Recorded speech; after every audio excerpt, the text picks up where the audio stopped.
That's pure gaping.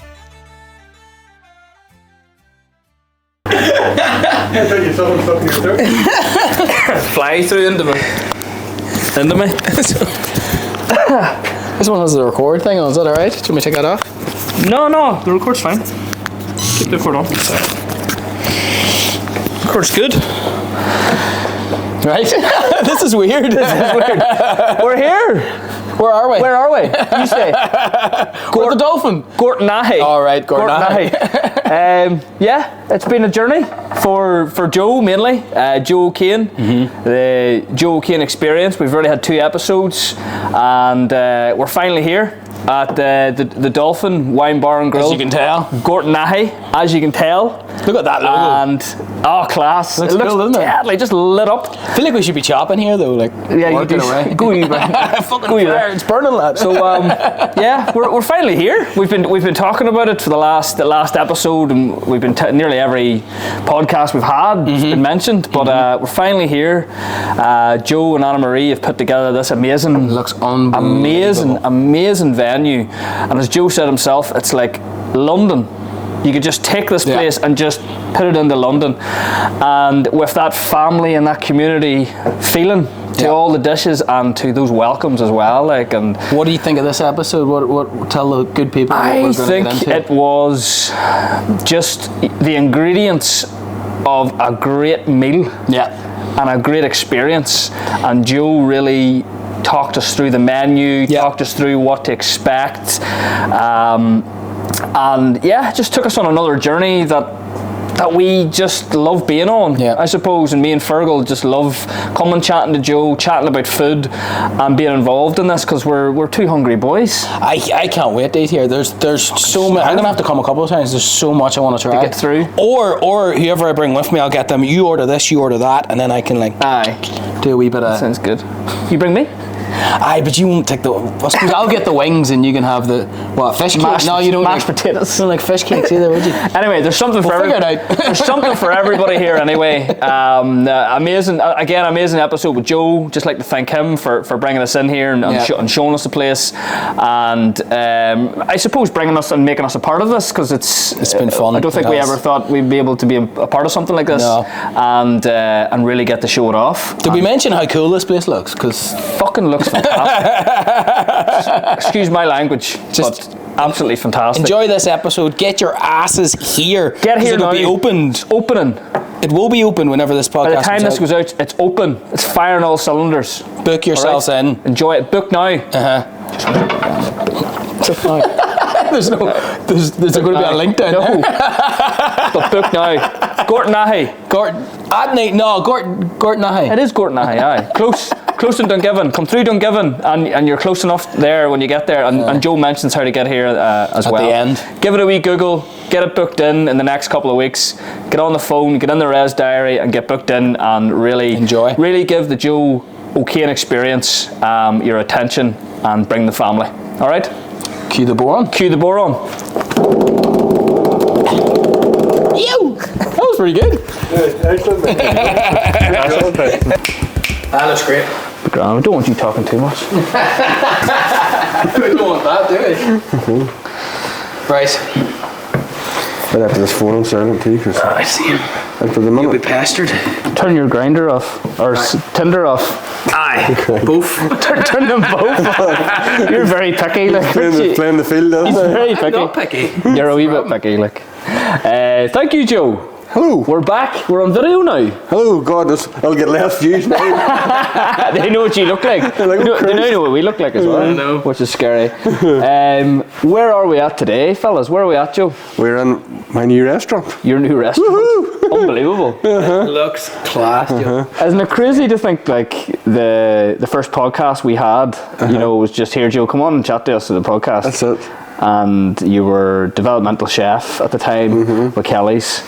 And that was it, And now we're fucking here now. Like. Remember you came up today to take a look around the place? That's right. And it was like a bingo hall. Oh my God. I'll actually never forget that. You remember the smile on my face? Never left. Like I was just, I came up here looking around the place, just a white, it was like a creamy sort of room, wasn't it? Like yellowy. Yeah, it was like oak, polished oak. Don't get me wrong, the guy who had this place before Cormac had it, he didn't spare an expense. It was all good. Panelled wood and all, but it was just dated.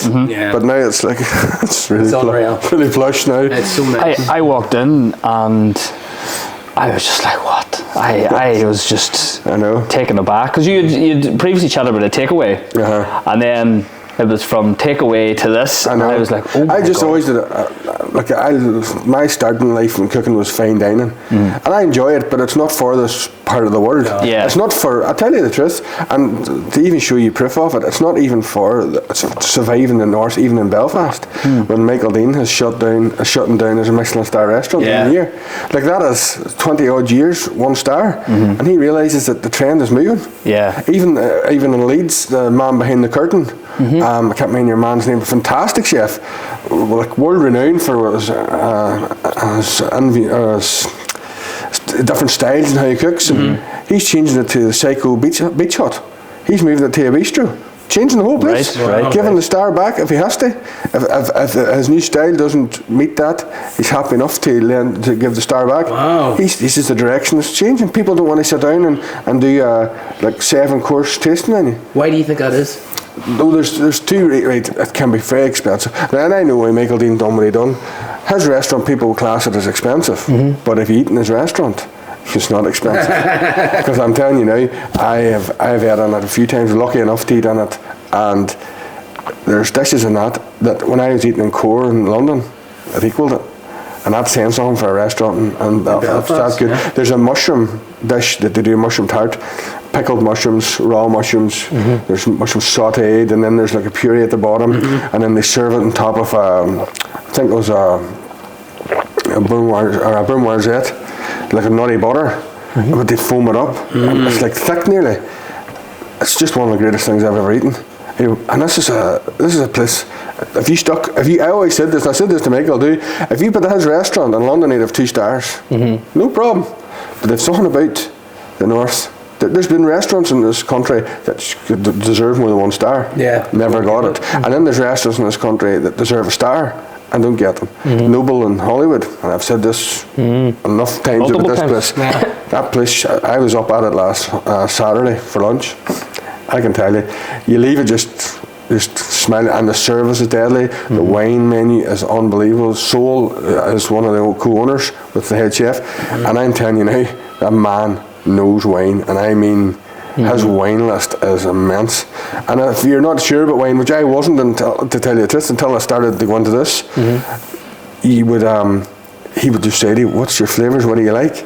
And that's it.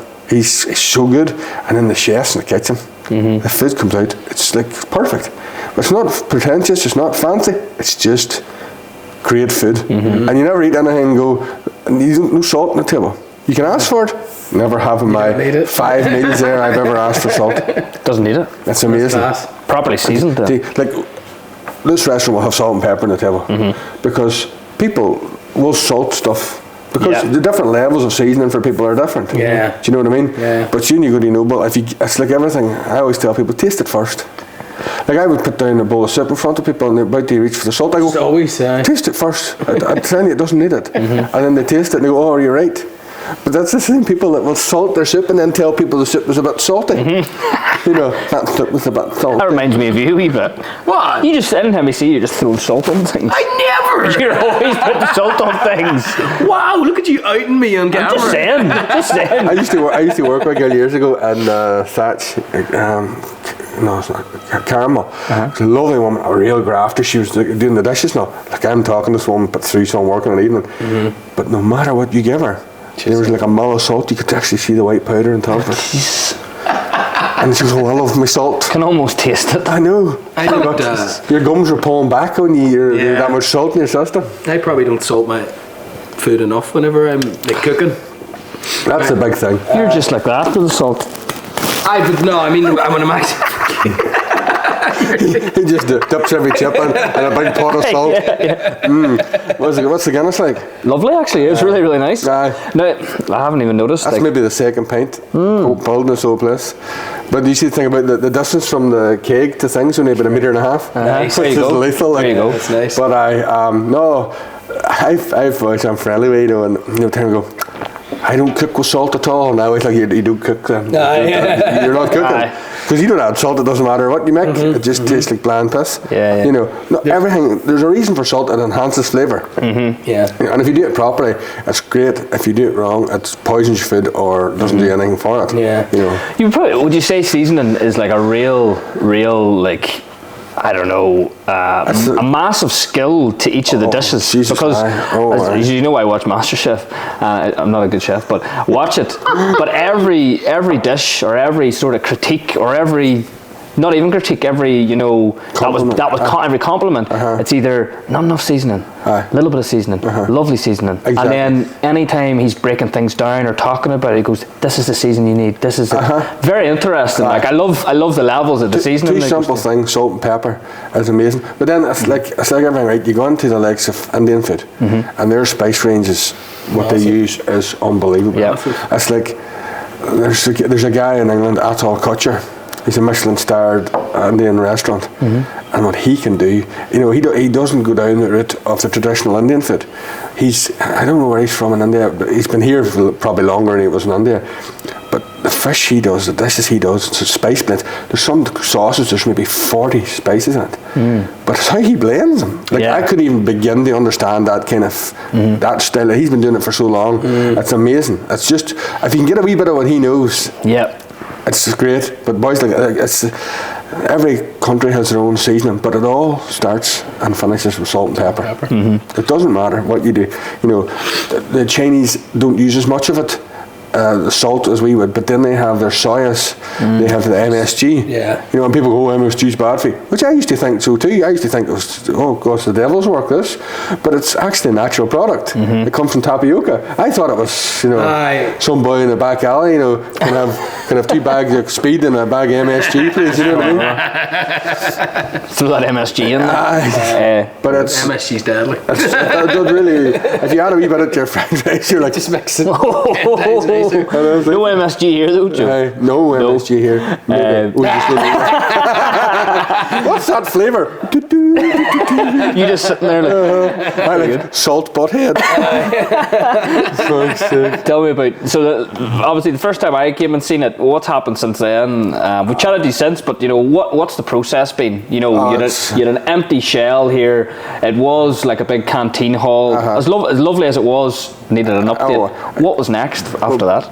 Basically, Anna Marie started to look at everything. It was kind of like flooring. The guys from Errigal, that Cormac owns Errigal company, they're unbelievable. Like they are serious. Like it's like Martin Bradley. He's the foreman in the job. I've known Martin from a young boy. He used to play hurling and all. Yeah. He was just he's a deadly hurler, but a real hatchet man. Like you asked anybody Martin on the hurling pitch, he was like, watch that boy there. But you want to see the perfection them boys run on here. Like they come in, and we come in one day. I remember I done the video of the place getting taken apart. Spent 2 days, they just place down to bare walls, no ceilings. And it was just stripped. And then it was like, right, what do we need to do? They brought in Johnny Morra as the plumber. Unreal again. Like there was no such thing as a that'll do man. Everybody they brought in was just really, really good. He came in and I was telling you about having to get the waste removed to extend the kitchen and all that was done. The best of pipe fittings. Like this has actually only happened last week. There was a boiler downstairs that they had to take out. The guy who owned it beforehand got a crane to drop the boiler in before they put the slabs on. The boiler, they had to get a guy in because there was confined space. They couldn't use a still saw to cut it out. This thing was, I would say, the size of this table and twice the width of this table. It took a guy 10 hours with a settling blowtorch, like a serious high-powered blowtorch, 10 hours to cut it apart. It took 5 guys to lift each part of it out. They said it was nearly 2 ton. Jesus Christ. Martin and boys were going, I don't know where he thought he was fucking heating. He says he could have had 2 homelands. The fucking thing was massive. You know what I mean? Jesus. The stuff they took out, but so these boys all come in and stripped it all down, and like then guys like Eugene McManus is a Spark. He's a local man, but he's a really big electronics company. Yep. They come in and started to get the wires pulled through, and like there's nothing. They rewired the whole place, they replumbed the whole place, and then if you see all the vents in the ceiling, they brought the guys in from God, I can't remember the name, but it's a big air conditioning company. Yeah. So the hot and cold runs through. There's extraction systems all through the restaurant, so it's pure air coming through all the time. You know, so they've done everything that you would want. Is that bulkhead there? Was it for around it? There was a bulkhead, but they ripped the whole bulkhead, the original one down. I remember seeing it. I remember it was like one of that. Then they built their own, and they got in. Cormack's starting thing was Ergo was a dry lining company. Obviously, it's way on by that. That's only part of it. But they always used like the local. The Dungammon's full of dry liners. They brought in Donald Kelly. Now, the funny thing, I laughed because he was my house for dinner parties 5 times. Before this. So he's like, "Where's my table?" He was just together. But I'm going to tell you, Sean, if you look at that ceiling, you have to imagine that ceiling had to be taped, and you'd think that was just stuck up there. You can't see a mark on it. You can't see anything. Like, these boys were serious talent. Like, everybody that come in here were like really good. They brought in the A team, like, didn't they? It's unreal. The woodwork as well on the walls are beautiful. That's Tony Gribben, and I'll tell you the cool thing with Tony Gribben. Tony Gribben built the Pope's chair when he came to Ireland. I heard this. It went to Specialist Joinery, but it was too small. The Specialist Joinery's a huge factory. Massive. So if something's too small to put through their line, they pass it on to the likes of Tony Gribben, who's like, it's Gribben Interiors. But I'm going to tell you something now. And his son, Satanta, is on site with another guy, Gabriel, all the time, and he's bringing down the stuff they fit it. The stuff is amazing. It's absolutely amazing. Like, them doors, they're made. They made them doors. It's not beautiful. Like they're not bought in. They're actually made especially for the restaurant. It's the colour of the wood as well. It's unbelievable. It's really nice. Like they don't now. Obviously, this came from a big furniture company. But everything that you see around here, that's in the walls and all that stuff, them guys, everything's local. It's great that everything was local that way. But then it was, to tell you the truth, the reason this place looks the way it does is Anna Marie. The vision, and that's the long and the short of it. It's the vision. I looked at it now. Empty room. How do we? Empty room. You know what I mean? And that was that. That's all I could see. Empty room. But it was the vision of the materials, the flooring. No, I love it. The blues, the different shades of blues and the seats. Beautiful. It looks really clean. And the lighting was so difficult because we had chosen lighting, and then it couldn't be manufactured till after Christmas. So we had to go back up. And you know what? It's like a happy accident. It is. Because this nice. lighting is even better again. So nice. So like, there's a lot of really cool things. I remember you and Anna Marie chatting about it, and I had in my head what I thought it was going to look like. I was like, wow, it's going to be amazing. And I walked in here today, and I was like, holy fuck! I know. This is better. She had a than friend, I thought. Kira, and we brought her over yesterday, and Kira was like, you know, like a meerkat sort of thing. She was, it's too much to look at. She couldn't. She had to sort of sit down a wee minute and just sort of. You literally need a day to go around and look at all the nice areas. Stuff, But that's great though, because it means people are going to come back and they'll see something different every time they come back. Like, some of the stuff there is amazing. Like, at the pass there, it looks fantastic. It's really it looks cool. amazing. And then the artwork on the wall. You wouldn't believe it. How did you get that on that wall? That's wallpaper. Wallpaper. That's a wallpaper mural. That's beautiful. That's a great idea. The guy done the wallpaper. Sean, I'm telling you. Line that up. He is deadly. Anna Marie came over to him and stood with him to help him out, because it's not like it was like there's 2 rows, but there's a middle and a side in each row. So it was just once he knew where to go. He done this whole place, and I tell you now, go and take a look. You'll not see a line on it, and that's the crazy thing. You will not see where he's joined anything. That there wallpaper is beautiful as well. I know. As I say, everybody that's come in to do this stuff have been unreal. Really, really good. You know, it's from the signage boys as well. iDesign down in where are they at? Where do we do? Oma. Like, them boys were great too. Like, great ideas. They were just good guys. Everybody was dead on and nice, and I tell you this, the site this week, even though there was a lot of pressure on a lot of these boys because they wanted to get it done, there's no ill heads. Everybody was just getting on with it. And, there were some real fun characters, really good lads. Like boys like Johnny Morrow was on here from 6 in the morning to 12 at night for 3 or 4 days last week, and he come in the next morning and he said, "Oh, Johnny, how's the form, Joe?" Big smile. You'd have thought he'd only come back from Tenerife. Most boys would be grumpy hoovers, but he wasn't. He was like, but that's a great way of being. There to get it done. As soon as we come in there, you were mentioning it's about comfort, and you're completely right. It feels luxurious. It does, and it's nice, but it's like doesn't seem pretentious. It's not pretentious.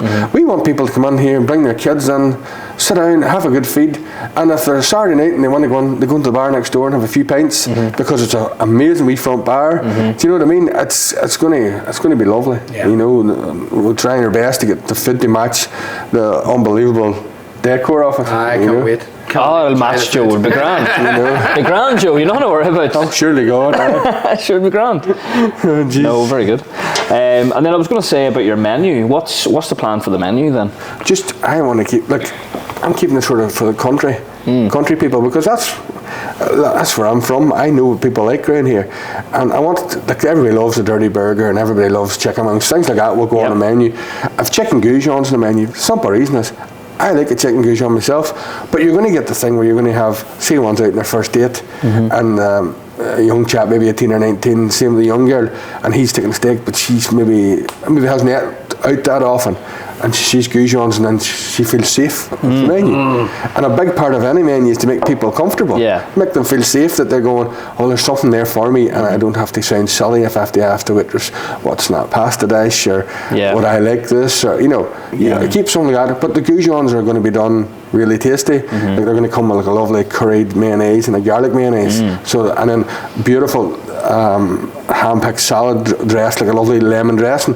So it cuts the richness of the dips and gives a nice flavour. Like there's things we're doing in a lot of restaurants around here don't do. We're actually buying the lettuce and the different lettuces on the root. There's still the stock on them, and probably still the clay on them. So that they're fresh right to the end. So they're still, as the man says, they still have life in them. Whenever you're going to pick them down and wash them, so when you pick them out, they're crispy. And do you ever go into some places and the lettuce is like this? It's dead. Is that a rough week? Put me out of my misery. Eat me. I'll tell you, I remember, this is a terrible story, but I'm going to tell it anyway. Years ago I went to, remember there used to be like a burger place down in the Jet Centre. Whenever they that's right, up, and I can't remember what it was like Flicks or some shit like that, and that was really shite, right? So I went in and I ordered a burger and chips, and for starters I had a chicken wings. They were grand, but the lettuce had started to mulch, which is like, starting nearly turning to silage. And I was like, I was smelling it and I was like, oh God. So when I come back, I says, your lettuce is mulched. I says, it's bad, it's off. And so then, and this is dickheads in the kitchen trying to be fun, think they can con you by talking shit. So the food went back in, come back out, and she was, all the chefs said it was the dressing, the dressing breaks it down. I says, when did he fucking dress it? 3 days ago. I says, because I just, look, I'm a chef too. I says, that's bullshit. He's telling me lies, making me look stupid here. And she was like, she went back into him again, and then you could just see her coming out in her face bright red. He must have red in there. And then I ordered the burger, and it wasn't a burger as such. There's now this years ago called a Vienna steak burger. I used to get it in Al Carvery's on Monday to Friday in places, and it was mince full of breadcrumbs and eggs and seasonal. But it was nearly 50-50. You know what I mean? Exactly. If you had a problem with gluten, you'd be dead the time you're halfway through it. Suffocate. But so this thing came out, and my burger was like stuck here. But it was, I was like, she's got the breadcrumbs in that. And it was singed, burnt at the top, because you couldn't fry it with the breadcrumbs. You would only seal them. But he was trying to fry this burger, and it was burnt till within an inch's life. And another big pile of nasty lettuce. Like the same lettuce sitting here. Oh my I was like, this boy's taking a hand out of me. I don't eat any of it. She goes, how was your food? I says, pure dung. That was pure shit. I said, that is terrible. And I went up, and then she goes, the bill. I was like, I'm not paying for that burger. I said, go on, behave yourself. Like a month later, they shut. And then Yoko went in, and then sure. They got a bit better. You get Yoko's class. crispy duck. You love the crispy duck. I'd hurt myself that crispy duck. Talking about burgers, have you a burger on the menu? Oh, It does. Is it a Wagyu, isn't Wagyu it? burger. Oh, Wagyu burger. It's What made you go for that then? do you know my local butcher? He's fantastic. I see him using Mackay's Butchers, and his normal burger has a deadly thing. And he goes, Joe, I'm bringing in a Wagyu burger. I'm going to throw 2 in the back fridge. You come in, get our Dennis to fire them out to you, or Desi, sorry, to fire them out to you, all in the house just to try them. And I tried them. They were meaty and sweet, with fat in them. And I said, oh, they're deadly. I put them on the restaurant menu. And he goes, oh, brilliant, that's great. So that's why I ate them and I loved them. Yeah, and they're good, like. And when they go on the grill, the fat in them drips down. The thing about this thing, the crazy thing with this grill doesn't actually need to be cleaned at night. You hoover it the next morning. It atomizes the fats, turns them into dust. It's that hot. But whenever the fat goes down, it breaks it back up, so it chars into the meat. Is that because that wow. that's in the, in the grill? So your fat from the Wagyu is going to go back up in and flavour the meat. So it's really, it's good that way. But that's why burgers should have. You see a lean burger, you may as well not bore your whole. There's no flavour in it. It's like a brick. It's no good, and it's tough and chewy. But the burgers are really, really good. They're good stuff. So that's the reason behind that. Well, talk to me about that grill you have there. This is the Dolphin wine bar and grill. Isn't that right? Yeah. What's the grill element? So what's going to be going on this grill? You have a burger to start with. The burger, I'm going to do my Caesar salad, chicken Caesar main. It's going to be char grilled on it, and then there is an almost fillet of chicken, scalloped out as well, flattened out, and that's going to be done with a sauce and a lovely thing of salad. Because sometimes I go into a place and all I fancy is chicken, sauce and garlic fries. Yeah. That's what I want for my dinner, and nothing else will please me. So that's the reason I've done that. The ribeye steak, nice thick 10-ounce ribeye, and a good 8-ounce fillet. Unfortunately at the minute, fillet steak is scary. The price of fillet steak. It's horrendously expensive. Like, you never make your margins out of it. But you put it on because I don't think a restaurant is right without a fillet on it. It needs one. It's an expected cut. The sirloins and ribeyes, you can mix between them. I prefer ribeye than sirloin. I always have. They're easier to cook because to trim out a sirloin, there's a little line of sinew, and they take that away. Because if you cook it with that, she goes like this, and then when it starts, so you have to cut away all this, and that's the fat, that's the flavour you're taking away. So what the fuck's the point? Or you nip it at the side and it doesn't look right.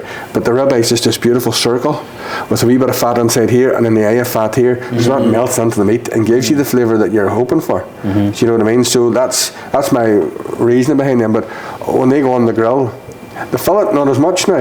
You'll never ever get the flavour in a fillet that you will in the ribeye. Not even close to it. But that's when then I will do like a compound butter. So when I get a nice char on it, if it's rare, I'll have to set the butter under the grill to just try and give it that wee bit of flavour. But from medium rare right up until well done, you put it into the oven with the butter, and the butter burns on through it, so like rosemary and a wee bit of garlic through the butter, so it enhances the flavour. Sounds sexy. You know what I mean? It'll be really, really tasty. Everything's going to go into the oven with butter. Yeah. And again, that's another thing for the chefs, isn't it? But a lot of places don't do it because again, butter's double in price from this time last year. But if you're going to do it right. Get the flavour into it. It doesn't have to be painted onto a plate pretty. If it's set on nice, and every element you have in that plate, you're like, oh, that's super flavour. It's really tasty. That's all you want. At the end of the whole thing, if you turn around and go, that was just tasty, and that's all I want. I want people to come and eat their dinner and leave going, that was nice. End of story. I'm not running after any awards. I'm not here to impress anybody apart from the people who are sitting down to eat their dinner. That's what I want. Customers to go and then have that need for, I want that pasta dish. That's the big thing. You want people to have that. Whenever they come back, like, fuck, I'd go for that pasta dish, and we should go back to the Dolphin. But the likes of that grill, I've never used a grill like that before. We used just normal char grillers, and their temperature control was always a bit wonky, and there's too much carbon coming off from the coals, and they blacken the meat instead of charring it. But this thing here is like state of the art. It's on steroids, like. It's crazy. It's got a fan system that controls the level, height of the heat coming out. You were saying there's obviously a middle hub. There's a middle, hob, isn't there, controlling the fire coming out of it, and then there's like little sort of gauges around the side that sort of mix the air, they convex the air, and like they create this like blanket of heat. Just sits at the grill, and it is crazy. Now, I didn't realise that until the guy JD Catering, all the kitchen company come from, and to be fair, Jason's a good man and he keeps you right. It's the ones they put in the Nando's. They're the size of this table. Aye. All the same thing. To get the char and the chicken that they need. Right. That's just what they put in. And he says not many people realise that, and not many people would put them in their kitchen because they're expensive. Yeah. But he says, Joe, it's the flavour you get off them without any of the drawbacks. Because if I was to put a char griller in there that had an open flame and you have flames bouncing up out of it, that whole, we had to put in a new extraction system for the new part of the kitchen. Yeah. But the extraction system for that kind of thing changes, and it's like 5 times the price. There has to be fire suppression built into it, and so I was like, because you don't have to do any of that with these grills, but you still get that barbecue char grill flavour. So it was like a really, really class piece of kit for that. Be efficient as well. It is. It's not a big part of it. You don't want energy going out through the extraction fan, and that's what you're trying to keep that down. You were mentioning the steaks there. There's something I don't know if I learnt it or I noticed it anyway. Watching different chefs making steaks, was certain steaks they're preferred at a certain cook. You know, this needs to be more on the rare side. This needs to be sort of the medium side. What way do you see that happening in this restaurant? The ideal way to cook a ribeye is medium. That's it. Even medium well, to be fair. And I know people, oh no, I like the blood, but you don't work the fat if it's too undercooked. The fat stays wobbly, as I always say, and you don't wobbly. Doesn't sound great, does it? It's good. Good descriptive word. Dinner was lovely, fat was wobbly. Don't tell me about it, I know all about it. But that's a steak that needs to be medium. Yeah. Because once you get the medium, you're breaking down the fats in it, it's pulling the flavour into meat. Fillet steak, look, if it's good enough quality, you can eat it from blue right up until you destroy it. Well done. I say that, but I agree with anybody that wants a well done steak. Fair enough. If you want it, that's what you want. You're not going to be one of them chefs that goes throw it back at them. Not fuck. But I will do is I will butterfly well done steaks. Yeah. For the only reason is it's to get them to cook, because a well done steak for a fillet, because like a well done ribeye is no bother. It cooks quick enough and there's no issue because it's only about that thick. But a fillet can be like that. So by the time you get the centre of it to you want, you can destroy the outside of it. So by butterflying it, it cooks the same as it would if it was medium. So you have to take that. You have to do things like that. It's still the same amount of meat. It's just butterflied, and you're more a chance of it going out the way that people want. But again, I see people that no red sauce, no this. If they want red sauce, they get red sauce. If they want brown sauce, they get brown sauce. Tomato sauce. And red sauce. I call it red sauce. I had an argument. I told the story before. I go into Cathcarts in Marfelt. A few of them around Marfelt anyway, and I go in, and after I get give me whatever, and then what sauce do you want? I goes, oh, tomato. And they go, red. No, tomato. Red. And I go, no, tomato. Do you know? I'm literally just like, I just want her to tell me it's tomato because I don't want to be eating red sauce. I want tomato sauce. You're very pretentious, John. It's not pretentious. It's just like this how fucking cameras go into your head. Me fighting with her like it's tomato sauce. Do you know who I am? It probably is red sauce. Podcast John. She goes, I know what you are. Jesus Christ. I mentioned that before we had video, so anyway. I tell you the truth, when I done the cook-alongs during COVID, to be fair, now I have to agree at that one point, if there was a Chinese dish, maybe there was a bit of red sauce went into it. People go, is that tomato sauce? I go, what other fucking sauce is red sauce? Oh, you were like, no, it's red. No, red sauce. I can't find it anywhere. I was looking on Amazon. And if I put on, and then soya, you're like, is it soya bean? Soya, I go, soya sauce. But that's the way I would call it. Yeah. But fair enough, that is tomato sauce. No, it's okay, Joe. Don't apologise to me. I'm not apologising. Those hot food people can apologise to me. There he is again. Me in every morning. Here, I'll not be tagging them in this. I was going to say, I look at fed in the morning. No. What about the starters? The soup is obviously always. I feel like it's always like a starting point, obviously. But it's what's your plan for the soup? We're going to do 2 soups. Because soups, it's great. I learned this from a guy years ago by Berkey, amazing chef, worked in 2 Michelin star places in London. Worked for Tom Atkins, who was one of the greatest chefs back in whenever he was coming through. He was the youngest chef in England to get a Michelin star. You know, he's a serious talent. So this boy worked for him, and I go, why do you always put on 2 soups? This is in the Beach Hill. I work with him, and he goes, it's lethal. 2 soups takes the pressure off the starters. Because people love soup, but if they don't like one, they'll like the other. Right. Okay. And he says, soup's a great thing. So it's a bit of a buffer then too, isn't it? Keeping things going. Keeps things going, and you could get a table of 10, and there could be 7 soups and 3 cooked starters. So you're going just 3 cooks. Class. Happy just days. Little in the soup. Yeah. But the way we're going to do it is we're going to try and do it as once we get up and going. To start, we're just going to serve a lovely wheaten bread, homemade wheaten bread with all the soup. But when we get into it, it's like we're going to do different things. So we're going to make like a cheese and tomato toasties, make them into croutons. Do you know what I'm saying? Or we're going to do like a ham and cheese toasties and the croutons for certain things. Do you know? Yeah. Things like that, so that instead of getting a slab of bread, they'll get a ramekin full of croutons that they can just pour into their soup. How are you going to make the croutons then? How's the toast? Do you make the toasty from scratch and then it's just slice? Or basically, what we'll do is we'll make like 20 toasties, okay, and then we'll grill them up. Then we'll coat them on cheese. We'll bake them in the oven again. Take them out once the cheese becomes stuck to them. Cut them into the cubes. Put them back into the oven again and bake them again. And then when we leave them out in room temperature, they'll harden. And then that's you get the crunchy. There'll be ham and cheese. It's just stuff like that. Tight wee cubes, or is it big enough wee chunks? They got size there. Do you see me? But that sounds deadly. So stuff like that. We're going to do different things. I always think it's fun. See that with a nice tomato soup. Yeah, that's exactly what we're going for. If you're doing like a spice carrot and lentil soup, do a chili crouton. Do you know what I mean? And then because it's a wee bit spicy in the soup, your crouton's a bit spicy. Then have on the other side a sour cream with some chives through it, so you can put a spoonful of that and stir it into the soup. You know, and it's things like that. That it's just not a bowl of soup set in the front of you. You calm down. I'm getting a hot and bothered here. But, you know, it's like speed dip between you two. Oh, I love it when you talk dirty.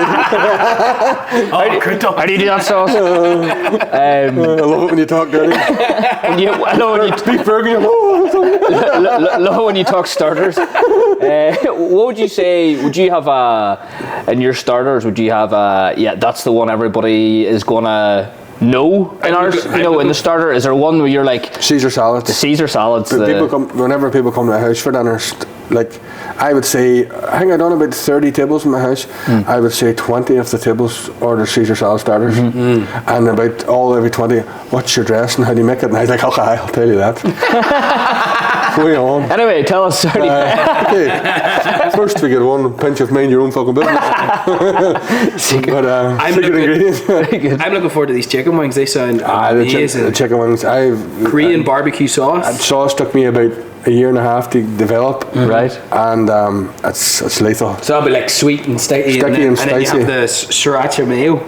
Will it have the wee finger, the wee bit of water, and the wee? I'm going to just get them wee envelopes that you open, because the finger water thing doesn't do, Doesn't really? You're wet and sticky. Yeah. Behave yourself. That's a normal Saturday night for you, anyway. You might as well come here. He starts saying, get yourself greased up there now. Some big slick bath on it. If he starts saying soggy bottom next, I'm out of here. I'm out of here. Soggy potato bread. Oh my god. So folks, get the menu up there. Sorry. So wings, soup, Caesar salad next. Caesar, and then garlic mushrooms. You don't mind us talking about the whole menu? No. It's garlic mushrooms. It's going up now in next couple day of or days. so. Right? Mushrooms. What else is there? The mushrooms are a thing that I'll tell you. One of the main reasons these are going on. Donald Kelly, the guy that's in my house 5 times to eat and done the dry line and all on here, he loves them. And I made them for him, and I double bread them in Japanese panko breadcrumbs, and they're crispy and crunchy. Class. And he just loves them. And if the guys like that love them. That's you put them on. Yeah. Because he's like, I know he'll be out here every other week. Because he loves his grub, he loves a good steak, but he loves garlic mushrooms. So that's the sort of thing. I think they're underrated as well. Like, So I think love garlic mushrooms. The only problem with garlic mushrooms is that there's absolutely terrible ones out They there. can be very soggy. They get very soggy, can't they? Ours have been made before service. Yeah. And then whatever's not used that night. 99% of the time they're... The problem is people are, they're terrible. So and then you bite into them and the water inside's like lava and they're just, you start to throw running down your face. And the waitress comes over, how you doing? Hi, they're all right. It's like eating a cheese and bean toasty. Aye. And you eat it and the cheese just slaps you here and you're like, first degree burns. I think that's the only reason I grew a beard. Yeah. To protect myself. Keep the sauce. To keep myself from the cheese. What's this next one? Bruschetta? It's a lot. Look, Bruschetta's lovely. everybody loves it. Is that like a salsa stuff on bread? It's just if you go to Italy, there's maybe 20 different varieties, but we're going the real traditional. It's just going to be fire roast peppers, concassed tomatoes, wee bit of red onion, garlic, and we're putting basil pesto through it. Top them really good mozzarella, and then just finish it in the oven. And it's going to come with a lovely bit of salad. Sounds lovely. So it's a vegetarian option then, is it? Or Yeah, it is. And it's going to come just in a lovely, there's a company, I've lost the memory of their name, they're so good. They do, we can't, there's certain breads and a kitchen guy, we can't do our own proving. The extraction system is really good, but it also blows on cold air. It's just a new legislation now that you have to have intake of cold air. You can't prove, and we can't take an oven space just to prove. So we buy the best that we can that way. We make our own leavened bread because wheatens and soda breads are grand. Once you've them made, you into the oven, you bake them, they're grand. Yep. But the likes of them boys Notorious and all, they'll have a place for them to prove. But I think he even does a cold proof. But we don't have room for it. That's a big part of their thing. Well, that's a massive part of theirs. That's a massive part of the thing. Yeah. So we have to do is source the best we can get. The best ciabatta we can get for like our steak sandwich and stuff, and the best bread we can get for bruschetta. And work with. And if you buy the best that you can, that's all you can do. Yeah, well, my Notorious boys were saying at the start they didn't know how to make pizza, and then they started making pizza, but they got the best stuff, and even when they were making like shite pizzas, they were still tasting amazing. And that's kind of the start of the battle. Like he's buying the stuff from Corndale Farm down in Lanvady. That stuff is super expensive. I'll tell this to be under no illusion. There's no pizza place using that apart from probably Flout up in Belfast because of the price of it. Now he can make 20% more in every pizza, but he would prefer to do every pizza. And what does that tell you? It's quality. Do you know what I mean? And he's busy. He's busy for a reason. The stuff's good. There's a lovely restaurant, nice cocktails, good staff, and good guys. 3 good guys. Really good guys. 3 good guys. Good lads. Aye. They're totally different. They are, aren't they? Do you know what I mean? You need to be sometimes. DJ, he's a bit serious. Things. And then Rory's just this light-hearted, keen, big, gentle giant. And then there's Owen buzzing in between the pair of them. But the 3 in together, it's just great. Like you can fire one of them into that place on a Saturday night, and then you fire Rory into the van to go out and do the street pizzas, and everything just works. And that's a great thing to have. Got it going. They have. They're good guys. So tell us this about mains then. Moving on to mains. We went through the grill a wee bit. So you have. Did you mention, was there a butterfly chicken on the main? No? Just a lovely scallop of chicken. We're doing 2 different kinds of chicken. We're bringing in a standard chicken fillet, and then all been well, have to sort out this week, we're bringing in a supreme, and that comes with a wee bone on the side. But what I'll do is, because it comes with a skin, and I love crispy chicken skin, salted with the butter on it, and then I'm still not sure of the presentation. I might take the bone off before I serve it. I know, but I love. Some people don't like bones. Some people don't. You would need a chicken wing offends you, doesn't it? It doesn't offend me. You're like, have you got a chicken nugget and put that sauce? Is it tomato sauce or is it red sauce? That's all I want to know. It's red sauce. Fucking easy pass. But are you the reason why you're cutting it off is for the likes of? Yes, and that is genuinely. I feel bad now. No, but it'll still have the flavour though. Totally. Yeah. It's cooked with the flavour. But the big problem is too, and this is the thing, and the chefs have got slated for it, and I know they've done nothing wrong. You'll cook a chicken fillet like that, and that chicken fillet will be perfectly cooked, but at that joint where the bone is, there can be a bit of blood.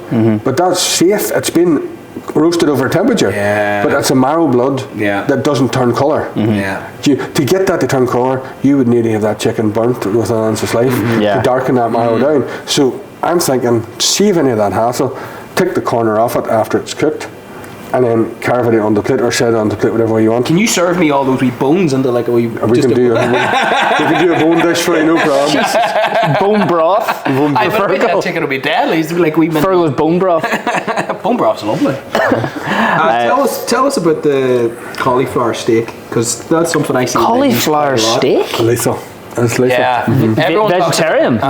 It's like... Never heard how that... To have something in the grill menu for vegetarians, I assume that it has to be meant to be really nice, apparently. It's lovely.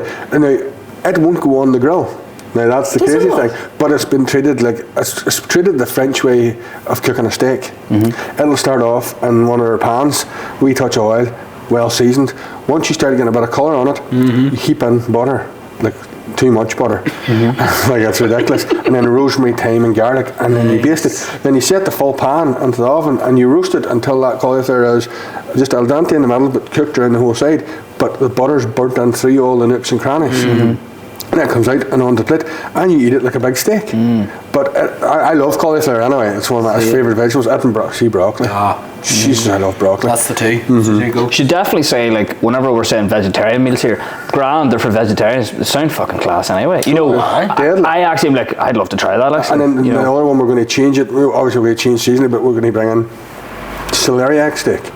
Right. And that is lethal too. You just get you cut it into just a big chunk of square, roast it the same way. Only this time we'll serve it with like a celeriac puree. No, nice. And it's sweet and buttery.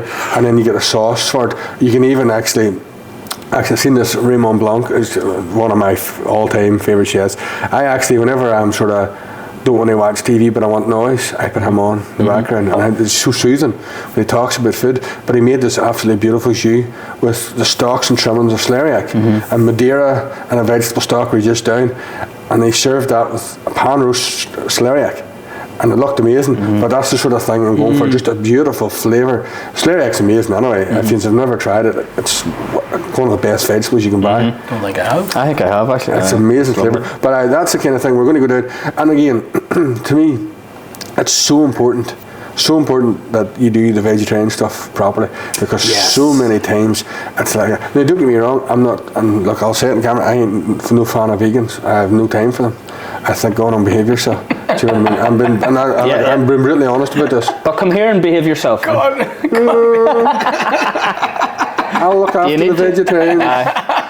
You know. Will a vegan get a glass of water or what? I need to check where the pipes come from. A cow peed near the water or something. I don't fucking know, but that'll not do me any good, that one. But anyway,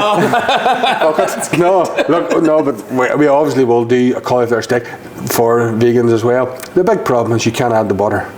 Right. And then that ruins. That's the flavour. Yeah. You know, it's not that it's hard to do vegan food.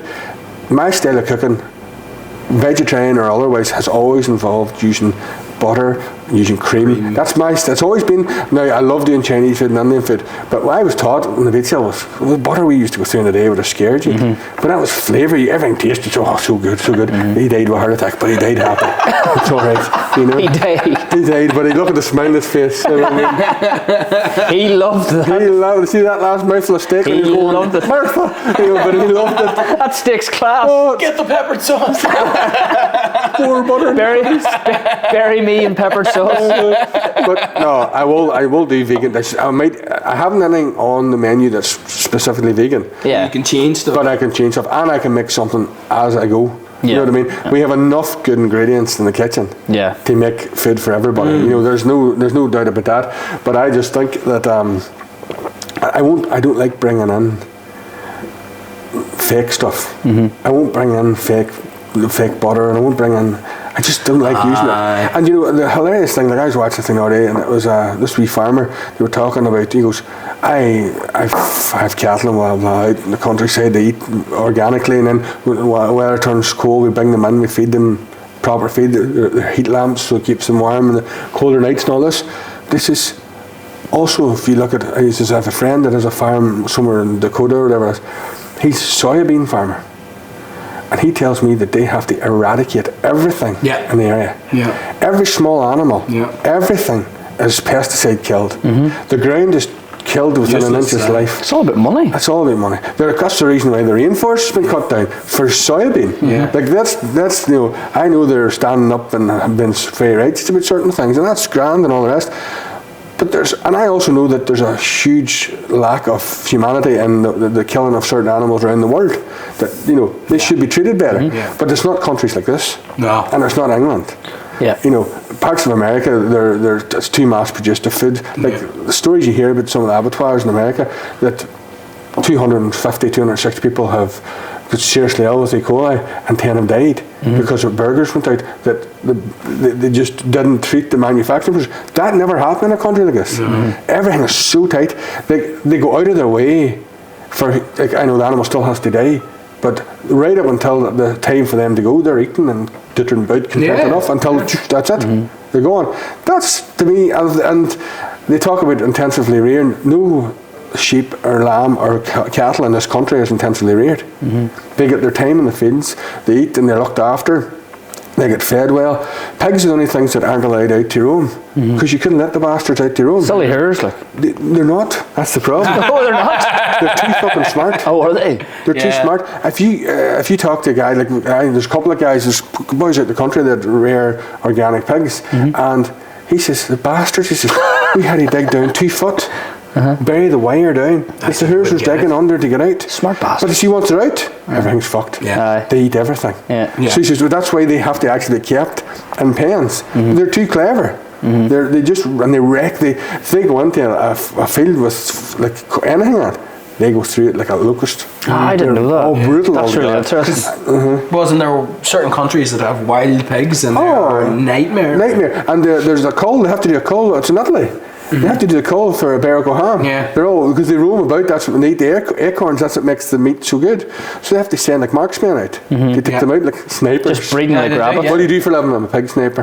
Sure you are. And I'm a tobogganist. And it's crazy that apparently if those pigs become wild, as soon as they become wild, that's when they get they grow the hair immediately.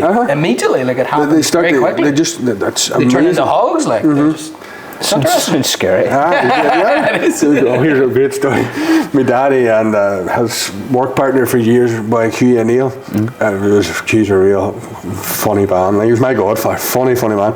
But they were in and they were building they built slurry tanks and stuff to hold cow shit and things like that there for all the farmers. But they were in this big byre one day, and it was a pig trough. So they had to jump over a thing, go there, but there was a big hog in it, and them things bite you. They would take a 2 or 3 inch bite out of your thigh. Gee, he was trying to climb up the other side of the fence, and Dad went over and grabbed him by the arse and went, and he goes, what's this? Pigs eat my ass. No, he said he was lying in the corner for about half an hour laughing, and the hog was just looking at him going, He mocking me? He fell over the other side of the thing, thinking he was gone, he was dead. Oh fuck, I was some laughing.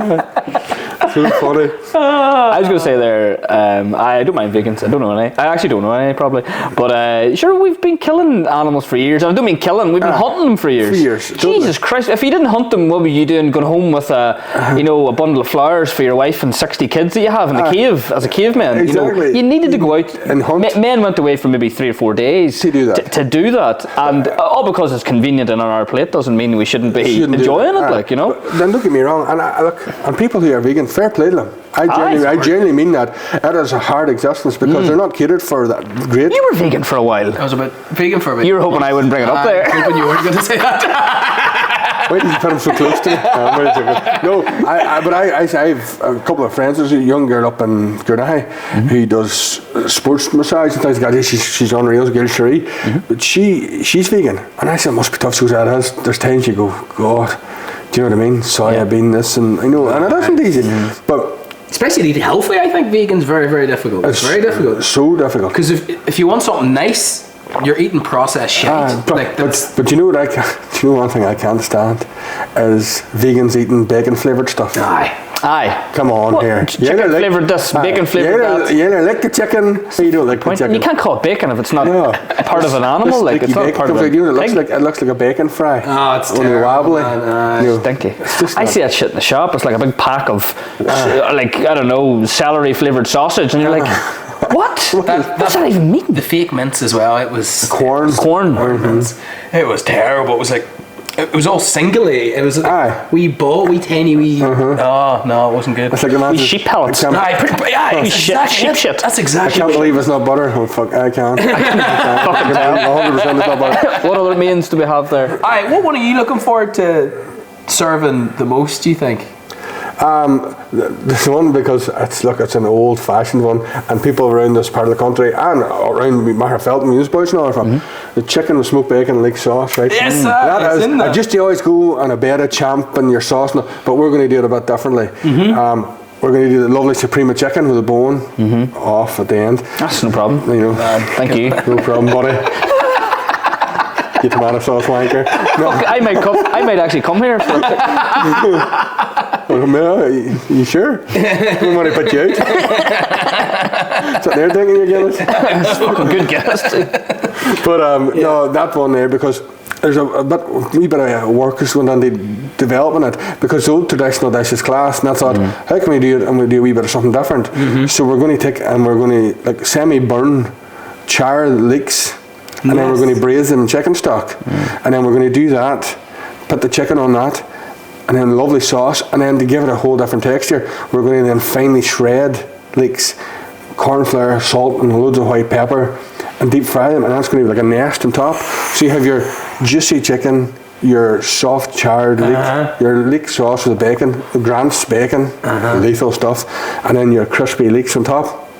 So the textures are your crunch and your soft and your sweet and everything then works together. But that dish is going to be really deadly. Sounds tasty. It's going to have full flavour. Oh man! Are you planning? What's your style of sides then? Is it family? Is it family style? Is it individual portion size? But they're going to be the triple cooked chips. We're going to do, instead of you get the wee garlic fries. Yeah. I like wee cubes, but I think, why not get them in like roast potato size? Yes. Is that what this triple cooked garlic roast is? I'm working with Bradmount.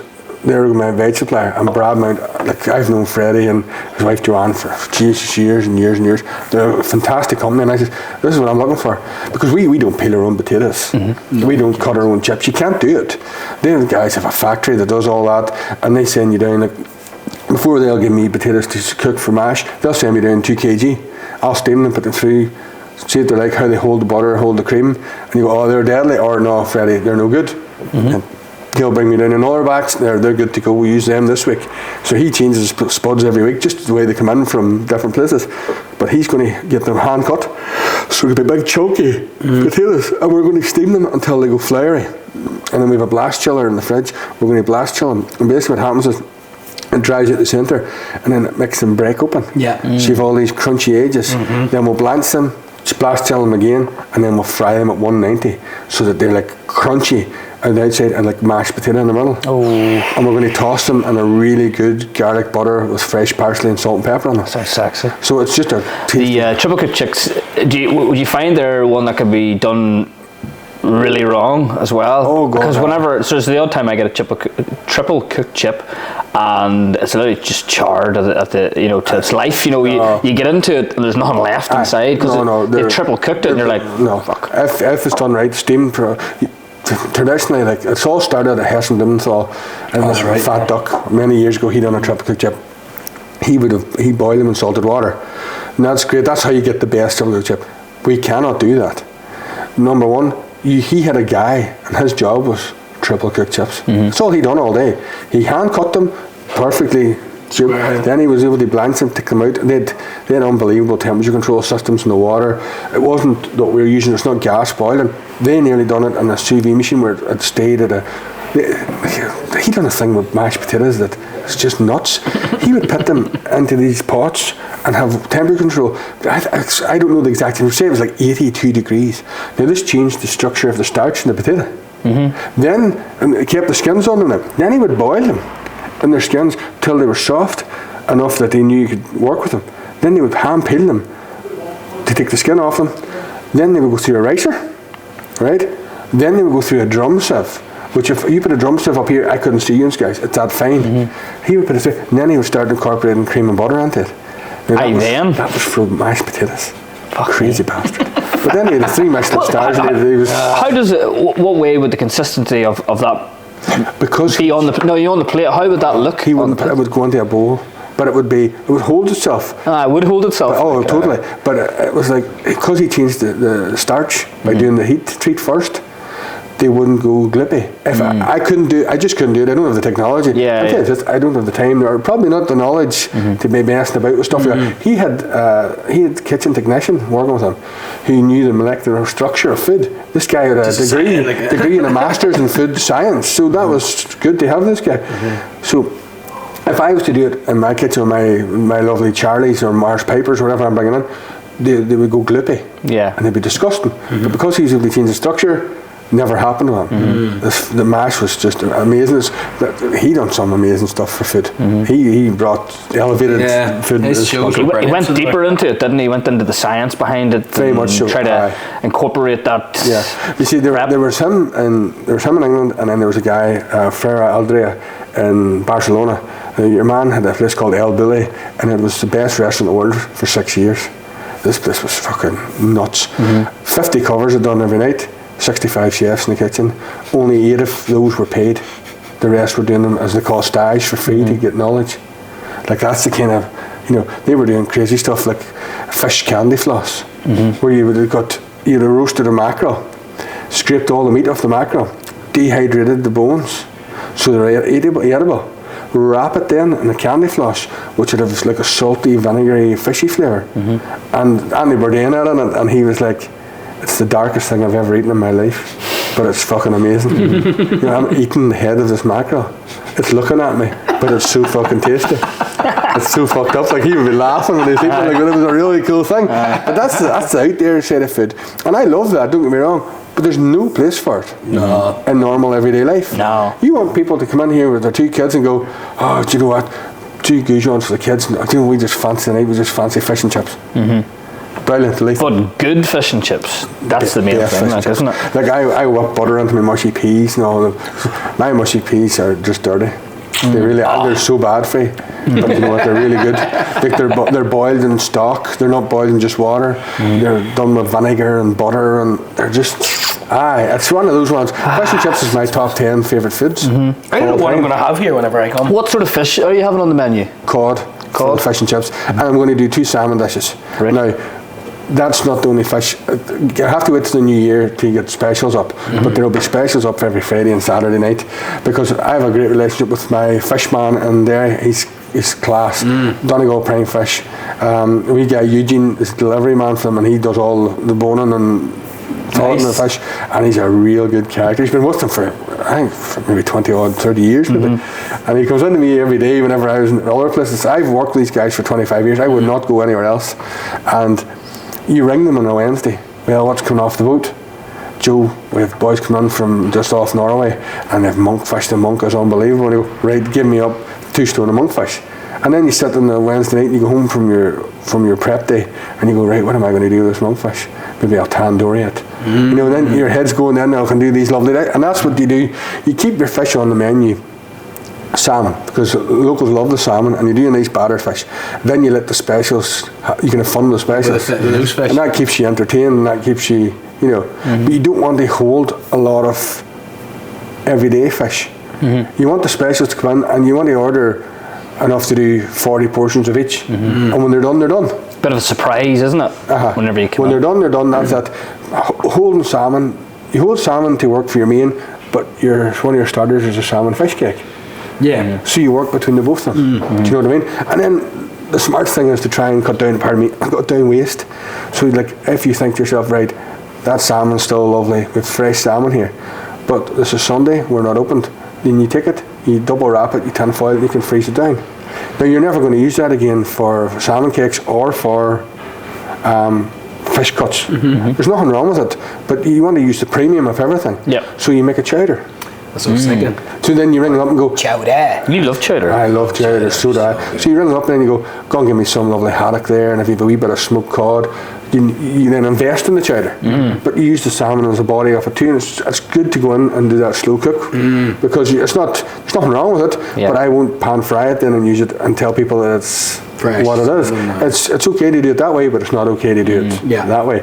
So that's the smart things you have to try and do, you know. And again, we're under no illusions that the first 3-4 weeks there's going to be food waste, because you have to gauge. You learn from what people are like and what this. You don't want to be running out of things too early, but it's okay to run out of a few things, but you still have to take your oil whenever Sunday night's finished up and you go, right, where this or that needs to go to the bin, because it's not going to be any good. You need to learn your levels. And that's what it is, you know, exactly. But that's a big part of it. But I know the salmon's going to be done fried traditional.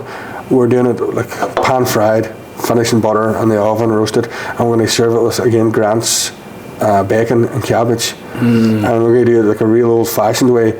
I love doing it. Fry the bacon down until it starts to go crispy.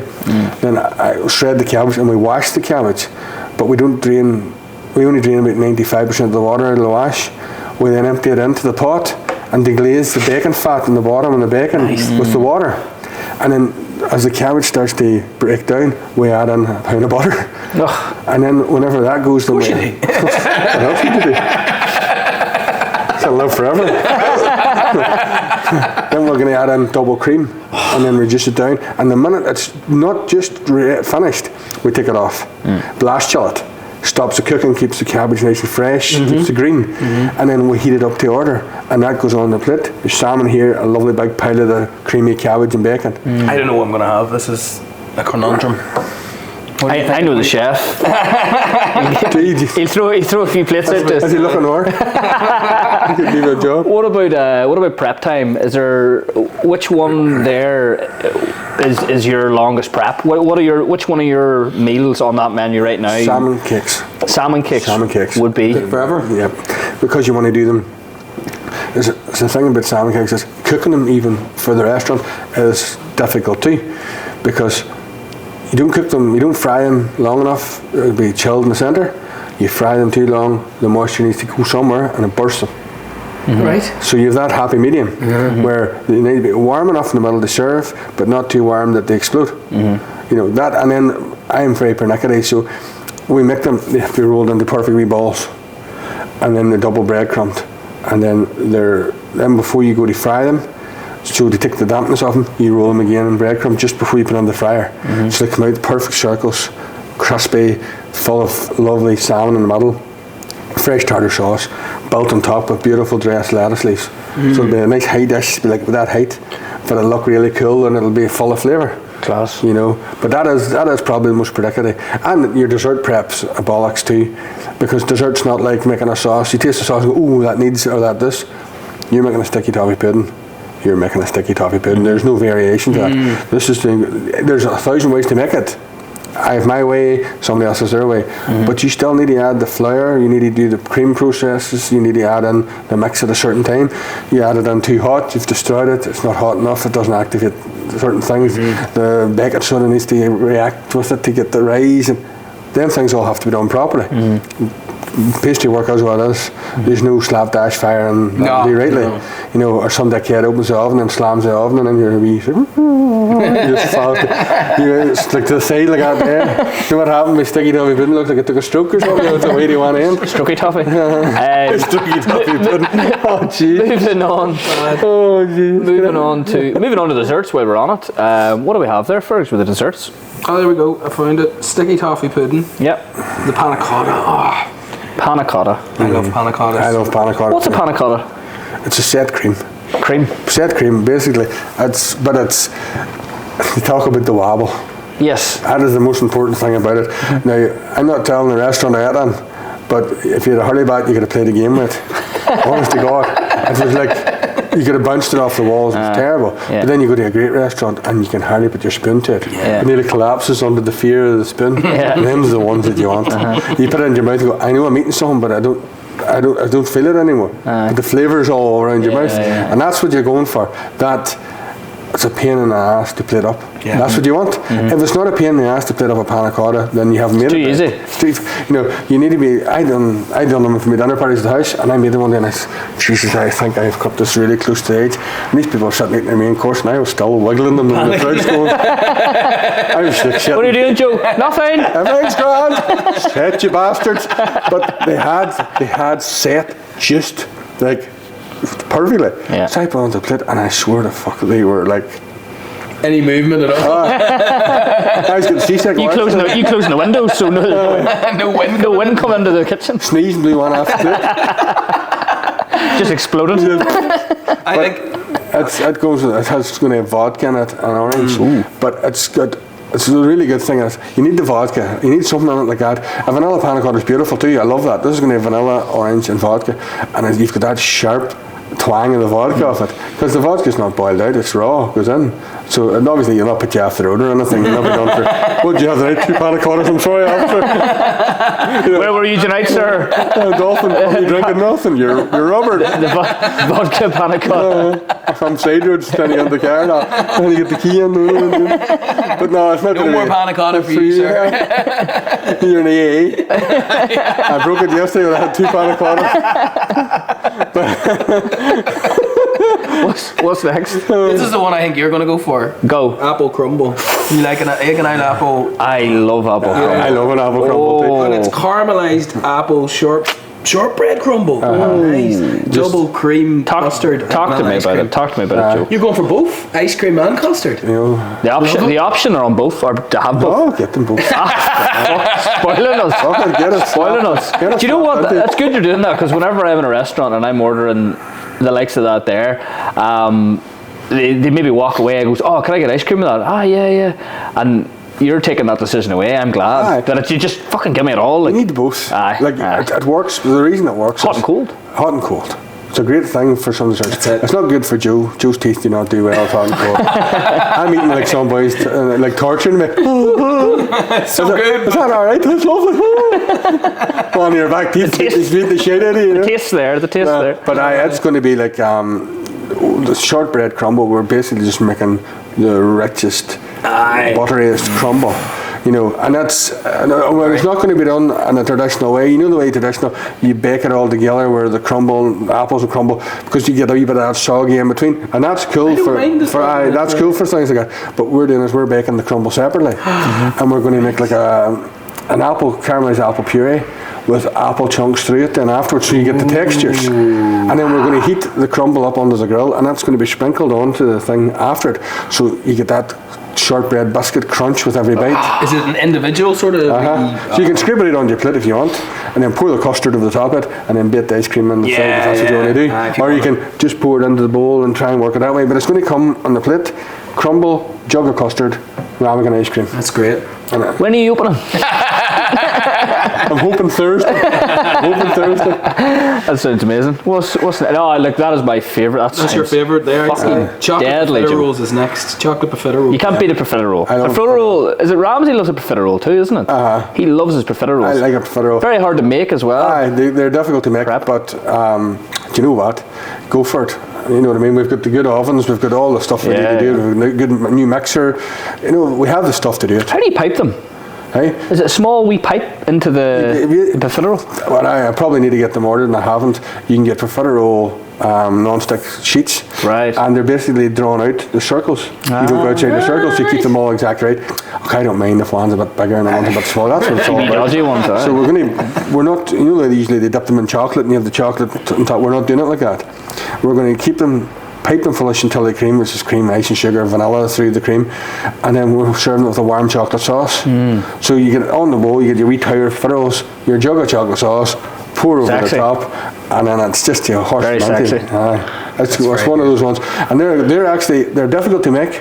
But what you do is you come in on the Wednesday, you make up enough to do 120 portions. You chill them down, you put them in the airtight containers, and they last you to Sunday. Nice. So that's what you do. Things like that. Sticky toffee pudding. You come in on Wednesday, you make 20 sticky toffee puddings. Once they're cooled down, you wrap them in cling film and you set them in the fridge. They stay fresh for a week easily. Obviously, we'll not need them. We'll have them sold out. But they're so sticky in the middle and so moist. Sugar. They're all right. Like the wheaten bread will need to be made every day. You know, that's what it is. You know, after a day, because we're not putting anything anti-preserve or to give it that. The ingredients. But there's certain desserts are great. The crumble, we'll make the crumble on Wednesday, and we'll probably make the crumble again on Saturday morning. Because you want to keep that crunch. You know what I mean? It's like that old story. Do you ever hear the story about the Jaffa cakes? The British government were trying to get the tax off them. Oh, that's right. And he goes, he says, but it's a cake. He says, you don't VAT or tax cakes. He goes, yeah, but it's in the biscuit aisle. And then he says, yeah, but it's a cake. And he goes, well, and they went to the High Court. That's right. So they brought in this really cool lawyer, and he goes, what's the definition of a cake and what's the definition of a biscuit? Biscuit, yeah. And the judge goes, I don't understand. He goes, well, when a biscuit is bad, it goes soft. When a cake goes bad, it goes hard. And he goes, there's a shortbread biscuit. And he goes, there's a Jaffa cake. They've been sitting out there for a week. Have a go at them. And fair enough, the Jaffa cake, you could have killed 3 people with it. And the judge ruled straight away, that was it, done. Class. Saved them something like 5 million. Oh, crazy. I haven't heard that full story, but I heard that that's what they tried to do. Yeah. I heard that the Jaffa cakes tried to do it in a cheeky way, but it was more that they're playing what was in front of them, I suppose. You know, we have an opportunity here to no tax because we're a cake. Because they were a cake. They were a cake. Exactly. I know. And they're a class draw. You just one mouth and one go. A whole box. Oh, you talking to me? I get rid of the chocolate. I'm a weighing. Like dismantle. I try to get the chocolate off it and then separately eat it all. I used to do all that carry on. Just pop it in. And then again, and then again. Just keep going. Boxes, you know, they fucking say like 1 gram of fat or whatever, and they make it look really healthy. Like they do. They do. And are they? I don't know. They're not. They don't care. I eat a whole. They're good. I eat a whole fucking box of them. So I eat them, and then you go, that's me done with Jaffa cakes. Oh, sure, that's only 10 grams. It said 1 gram in them. Was there any more? Oh, there's just the ice cream. Desserts? You went with Mullins? Mullins, yeah, Mullins is great. Mullins is local enough, is it? They're Kilray. And you know what? They've been doing the thing right for years. Yeah. Like they deal with Linuses, and they do a budget variety ice cream for like people use for big weddings, and that's a smart thing to do. You don't always have to go down the luxury, but we're using our high end one. Yeah. And it's proper cream and milk and all, and it's good ice cream and it's tasty. Like we were up at a big show for Linuses. We're doing a big show up in Belfast, and did all the different suppliers. Morelli's was there. Morelli's ice cream's deadly too. Like I'm not a huge fan of ice cream because it kills my teeth, but I love the flavour. Yeah. But Mullins ice cream was just blew you away. It's just good. Do you know what I mean? It complements what you're going to have in front of you, and that's what it's all about. You know, you don't want anything to be too much, and you can't spend a clean fortune on it either. Yeah. Because it's one of these things that it's an expense. The ice cream is expensive. Yeah. But if it's good, and it's just the Mullins stuff's brilliant. They're good. They're not there for as long as they have for been anything other than, you know. I was going to mention the drinks, the wines, the cocktails. Yeah, Guinness is obviously good. It's very good. It was lovely. Really, really nice. Lovely. That's what we want. We want to do. We're doing 2 beers. We're doing Guinness, we're doing beer Moretti. Now, I don't like beer, but I would drink a beer Moretti. It's smooth. Yeah. Cocktails wise, we're going to do French martini. Nice. We're going to do espresso martini. I don't like them, but people love them. I love coffee, but I can't drink it anymore. It makes me well nervous. I don't know what it is. Even too much Coke makes me nervous. That Coke. Fuck Joe. 2 lines in the sandwich. I'd be the same with coffee. It drives me, but I love the flavour, but it drives me mad. Yeah. And we're going to do like Cosmopolitan. I just love a Cosmopolitan. We're going to do Bramble. We're making our own syrup for it and all. And then I've sort of made up my own cocktail. It's after a friend of mine who was meant to be a restaurant manager. He's a big guy from Morocco. Right. He's married to my cousin, and he had worked in the Deutsche in London and all. He was like high-end waiter in front of the house just for these amazing restaurants. And he was supposed to come and do our front of the house, and the man took sick 5 weeks ago, and he rang me to say he couldn't come. And unfortunately, we buried him at the start of this week. Oh, I'm really sorry to hear that. Took a pancreatic cancer. It was horrendous. And he was supposed to be your front of house. But you want to see this man. So he's you talk about elegance and style and cool. But for people, he worked in fields and Swatter, and it was like he didn't walk across the floor. You thought he was on a skateboard.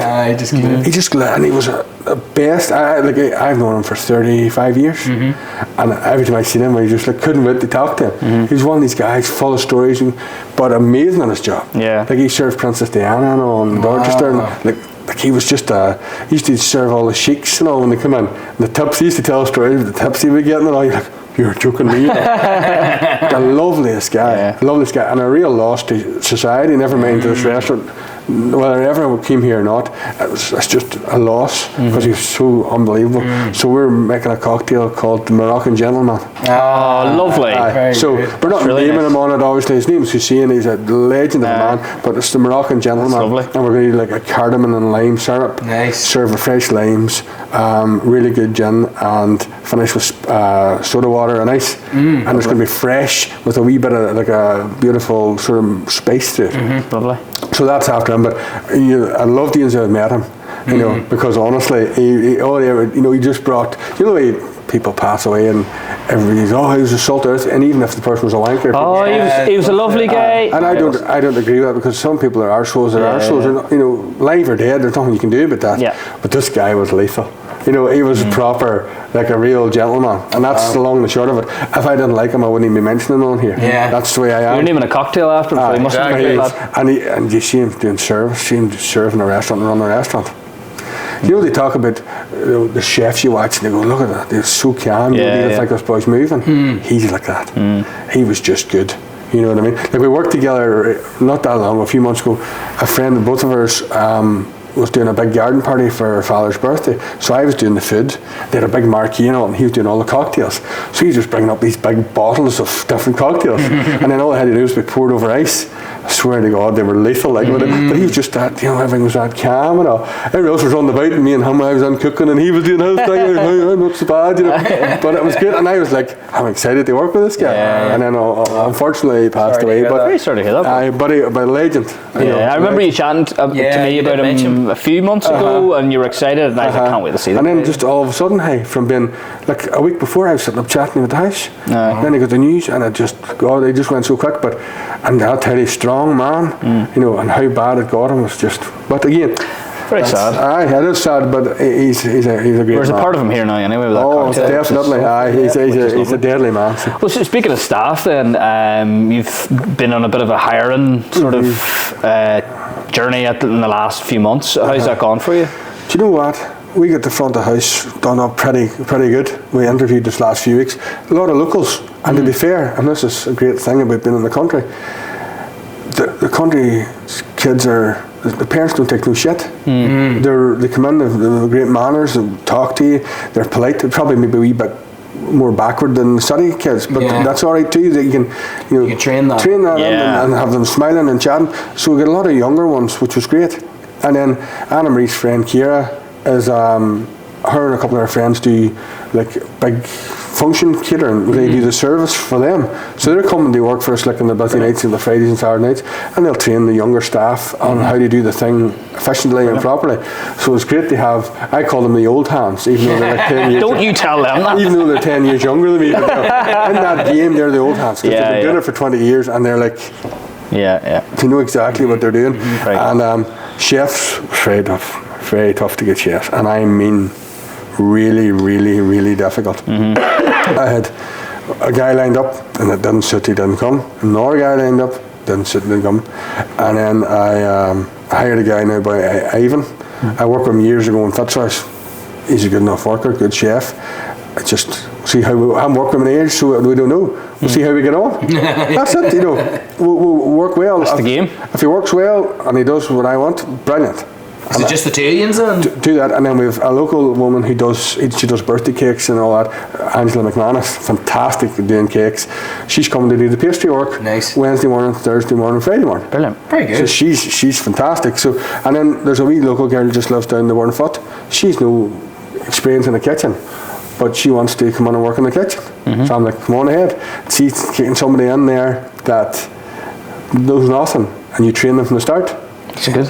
See, within a year and a half, you've got a really good chef there. Fantastic. And if you it's working the way you want as well. And if you instill, your beliefs and your qualities and work ethic into them, they'll have a great future. They'll do well, because there's something that's hugely missing at the minute. Chefs in the minute, and I'm going to blame a major thing, is this fucking agency bullshit. All the chefs are going, oh, I'm casual work, I do casual work, I work for an agency. They're getting a bit more money for doing it, right? But they're holding the fucking industry to ransom. And I don't give a shit. I know the boys that own a couple of these agencies, and it's pure pish. Yeah. Because you cannot get the boys, and then they're looking extortionate money to come work for you. You know, money that slusters would be lucky to get. And I'm like, so you better be good. You know, that's what I say to you. You need to be that. Are you that good that you think you can demand that? Can you turn your salary over 5 times a year for me? Off your own back? Because that's what I expect. You know, these are things, and these agency boys are coming in, and it's like, they're charging big money, and then the agency charges you then a rent fee per day, and then these boys can just up and leave. So number one, they don't give a fuck about your restaurant. They're only there for a day's pay, right? Half of them don't have the knowledge that is needed to jump into the section. You know, there's this thing called chefs that you're on, and it takes years to become. Unfortunately, I'm one of them. I can step into pastry, I can step into meat, fish, sauce work, but that took me fucking years of getting my ass kicked and treated like a dick and making mistakes and learning and blah, blah. These boys are walking in, oh, I can do pastry. How the fucking clue can they do pastry? You know what I mean? They think, some of them thinks doing pastry is taking your frozen Linus dessert out and set it in the plate with a scoop of ice cream, but that's not what you want if you want to do pastry properly. And these agency things, there's a few of them, I'll get probably a few texts about this, but I don't give a fuck, because they're killing the whole industry. Dairy cities dying, can't get chefs. Belfast dying, can't get chefs. And country places like this are dying, can't get chefs. Because, number one, there's not enough coming through, right? And number two, because these agencies are giving them that come and go. Oh, I can do 3 days this week and still earn a good wage, and next week if I want to have a bit more money I can do 5 days. That's not any good for anybody. No. And then you're bringing in that I'm only here for money attitude. Obviously that's the reason we're all here, but if you don't have passion about the place you're going to work, or you don't believe in what the guy's trying to do, you're beat. You know what I mean? And like, this is what I couldn't understand too. Is I understand we're open Saturday night and Friday night, and that's, people talk about unsociable errors, but when you get to my age, what the fuck are you going out to do this Friday and Saturday night? That's what I said to one of the chefs, the boy he turned me down, he was a good chef too. You're a year older than me, what the fuck are you doing this Saturday night? Where are you going? Because not that. And I was like, I don't know what it is then. You give good money. And career? That's a career, like. That's it, but he had a job, he had his own place, cafe during the day thing and that, but he's a good chef, and I understood the lifestyle, didn't want to move his lifestyle. But this place is a great opportunity, because we're closed Monday, Tuesday, Wednesday. You get a 3 day, you're off 3 days a week. Our Sunday opening hours are, we're not going the traditional, we're not opening late on a Sunday night. It is absolutely pointless, because nobody eats out after sort of 6:30, 7 o'clock on a Sunday, because you have kids to get served for the next day, or you this and that to do. So instead of what people would usually have done, they'd have closed from 3 to 5. What we're going to do is, instead of opening at 12 and closing at 3, we're opening at 1 and not closing until 6:30. So it's still a full day service, but we're not taking a break on it. Makes a lot more sense. And things like that, but the hours that you'll be working on here, you're not going to be doing a 60-hour weekend here. I will be. I'll come in on the days that it's closed to do the deep clean, to start my prep up and do stuff like that. That's my responsibility. It's yours, the owner. The owner of the restaurant, and that's the same. Anybody that has passion and wants to do the thing right.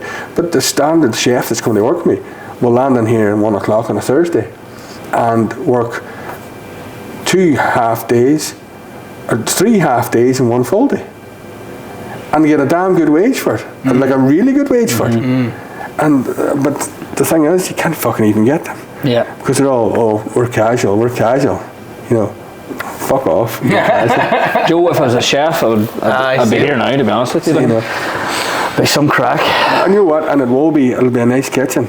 Now, don't get me wrong, it'll be a bit heavy the first few days. Yeah, of course. Because, geez, we just have to figure out everything. Get used to it. And know how things all work. But it'll be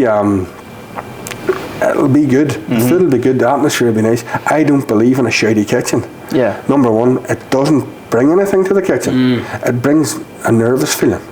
And when people are nervous, make mistakes. And if they're scared to come to you with something, they'll far rather put a mistake out as tell you they made a mistake. Yeah. So if everybody's honest and everybody's happy, and as I say to everybody, come to me, I'd rather you come to me with a problem, we'll fix it.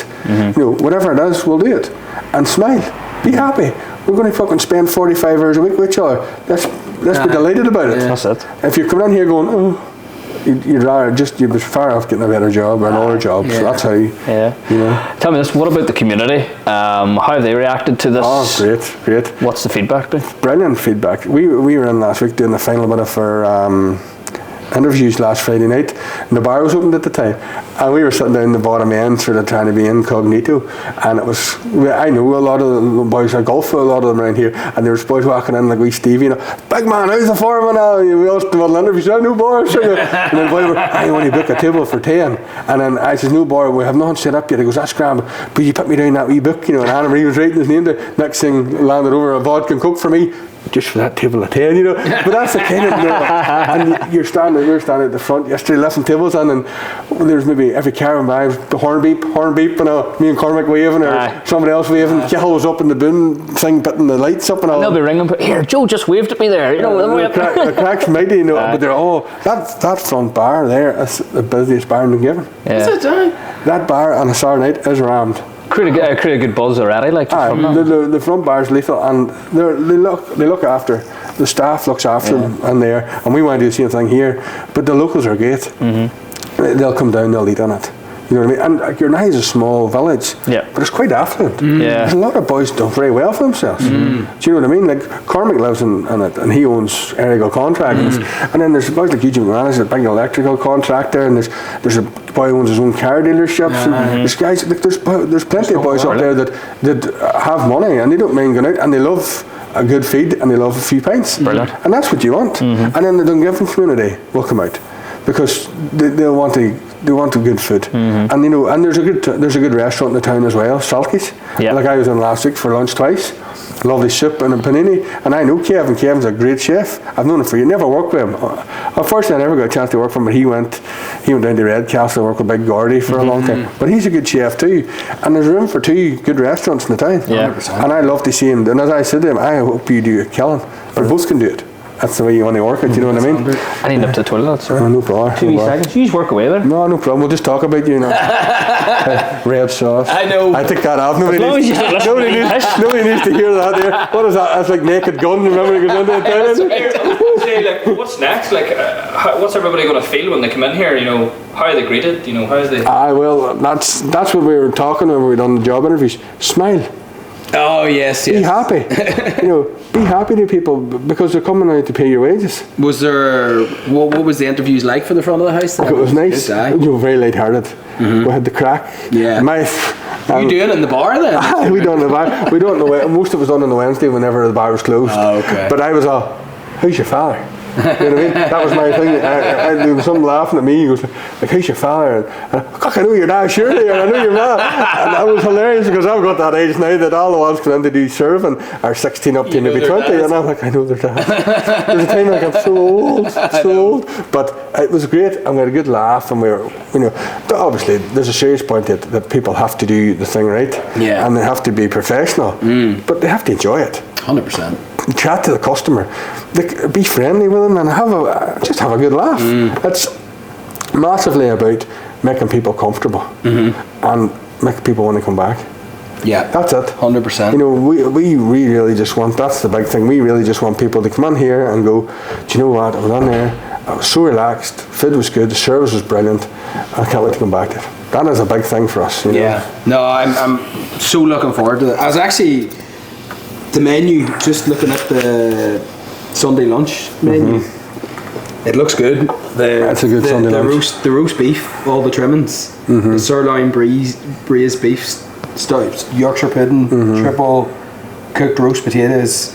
Oh man, I'm looking forward to that. That's a really good. What's the cut of meat like? I suppose it's from the same butcher. Right? So we're doing a sirloin roast. Now you can get silver sides, or you can get eye roast, which I've used all my life too, and they really are good.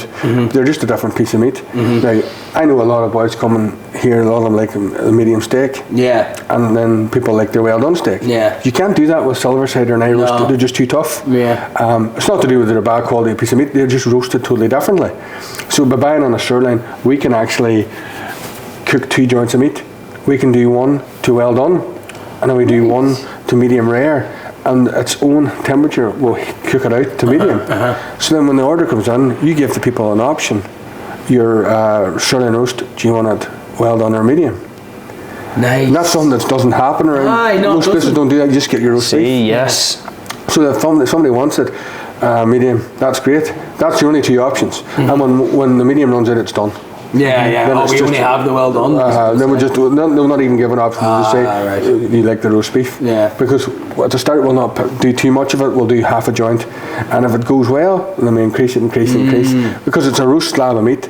After it's done, it's probably sandwiches for me for the rest of the week. Do you know that kind of way? For you? It's not a bad sandwich. It's not a bad sandwich. That's a pretty good sandwich. So it's all plated then. It's not actually like a carvery buffet or anything like that. Carveries are grand. Like if you go to the likes of the Tully Glass there or the Drummond, they're putting through hundreds of people, and conveyor belt. They have an outlet too, because these places also do a carvery on Monday, Tuesday, Wednesday. So if they have got a turkey and they're ham left over, that's a turkey and ham pie. Great job. Smart chefs will do things like that. Yeah. I don't have that outlet. And also, if a carvery hits wrong, you hemorrhage. You can lose your Saturday night's takings in a bad carvery. It becomes a real disaster. So if I've got 110 people booked for Sunday lunch, I can nearly estimate slices wise what I'm going to need to be down to as close as I can to have the portion control. Do you know that kind of way? Yeah. And also, because you're doing it, I will roast all the meat fresh that morning. So it'll be sitting, we're carving it warm. It only needs to be flashed under the grill to bring it up to temperature, so it's not going to dry out. It's not going to be sitting, because the carvery, they dry out after about 20 minutes on the thing. They're designed to keep things at a safe temperature. A safe temperature is great until you want to eat it half an hour later and it starts to dry. So if we have the stuff sitting, we're only finishing to bring it up to heat. You keep everything fresh, and we're trying to do it really good. Like even the turkey and ham, it's going to be a butcher sausage with it wrapped in what do you call it? There's my head's been Bacon? The bacon, but it's the company. McKee's? No. Does it say on it? Grant's streaky bacon, and that's going to be roasted until it's all crispy. So you've this, and the gammon's going to be from Grant's too, and that's going to be steamed, and then it's going to be honey and mustard glazed. Nice. So it's going to be like everything's going to have so much flavour. That's what we're going for. It's just that when you sit down and eat it, I always say my father made the best roast dinner ever, and if I can put that flavour on the restaurant plate, you have a winner there all the time. So looking forward to that. I'm looking Sunday dinner is going to be deadly. Really loads of butter and milk and cream and all going into the spuds. The vegetables are going to be buttered and seasoned. You know what I mean? Do you think there'll be a lot of walk-ins coming in from this place? There probably will be. The country people just would just stand around. Just land. We're going to have Ray's Dairy up and going this week. Hopefully this week, and if not this week, it'll be soon. But I think probably will be this week. There'll be a phone line open, but it'll only be opened certain hours. Because I didn't realise it until I was in a place that didn't have a phone line in the restaurant, and I was in a place that had a phone line in the restaurant, and the phone ringing during you're eating your dinner, you're going, Can be a wee bit off-putting. That's off-putting. But if it's in your office and Anna been doing the books anyway, the phone rings, so you can take the booking. It means this place is, the only noise it has is off the kitchen and if you're chatting, and then you're not hearing part of the experience. Table for four, so if you can take that noise out of it, that's a great thing to do. And that's a lot of. I didn't realise even like you can't ring the remote restaurant to book. Can you not? No, you can ring it from like 10 to 3, but it goes to their office. After that, if you have a problem, you can't make your table. You can't contact them hardly.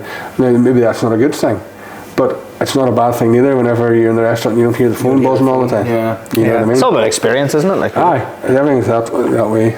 No, fantastic. I was going to say there, so say I'm a customer in a couple of weeks' time. Ideally, what way is it going to work? I'm going to book Res Diary. I'm going to maybe ring up the office, get a table. What can you expect, say, coming through the doors there? How will you be greeted, I suppose? As I said to Fergal, smiles, friendly people, happy to see you, welcome you to your chair, asking you would you like a drink? Yeah. You know, leave you down a nice craft of water, or if you want sparkling water. You know, we're just wanting to make sure that there's nothing you don't get if you want it. You know what I mean? We'll do our best to try and do the best service we can. Nice food, good atmosphere, you know. And as you walk into that door, you look at that mural on the wall. It is stunning. Yeah, it is. It is stunning. Like, it catches your eye straight away. It really is. It's one of those things that and you want to come in and be a wee bit sort of taken back with how beautiful the place is, because it is amazing. I think you could come in here a few times and miss things and come back the next day and see it again, you know. Well, I said to Anna Marie, I said to Cormac yesterday, you could lift this restaurant out and put it in New York, put it in London. Completely. But yet, it's comfortable to be in Gortnahey. Yeah. It's 100%. Do you mind I text you the other day? I goes, Joe, for the podcast, you know, we've only started doing video. We kind of need to know the rooms, the mics and stuff. And I goes, here, send me a few pictures of, you know, the room, you know, if we had any seats. And I goes, we need 3 seats.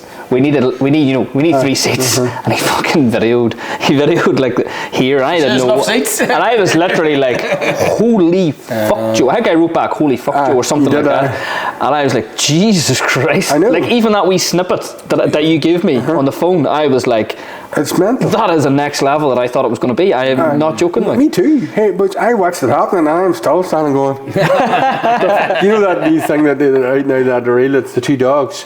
One dog's looking at the other dog, you know, they both have that one confused look. That's where I am all the time. I'm like, tell me actually about the pass. Actually, the pass is impressive. When anybody comes here, they'll see it. And we'll show a wee preview of it. But that was stunning. That idea, now that wasn't mine. Like, I'd love to say I could take that idea. There is a kitchen out the back. We have now changed that into a prep kitchen where we can do all the pastry work, sauce work, and class. And Anna says, that's no good.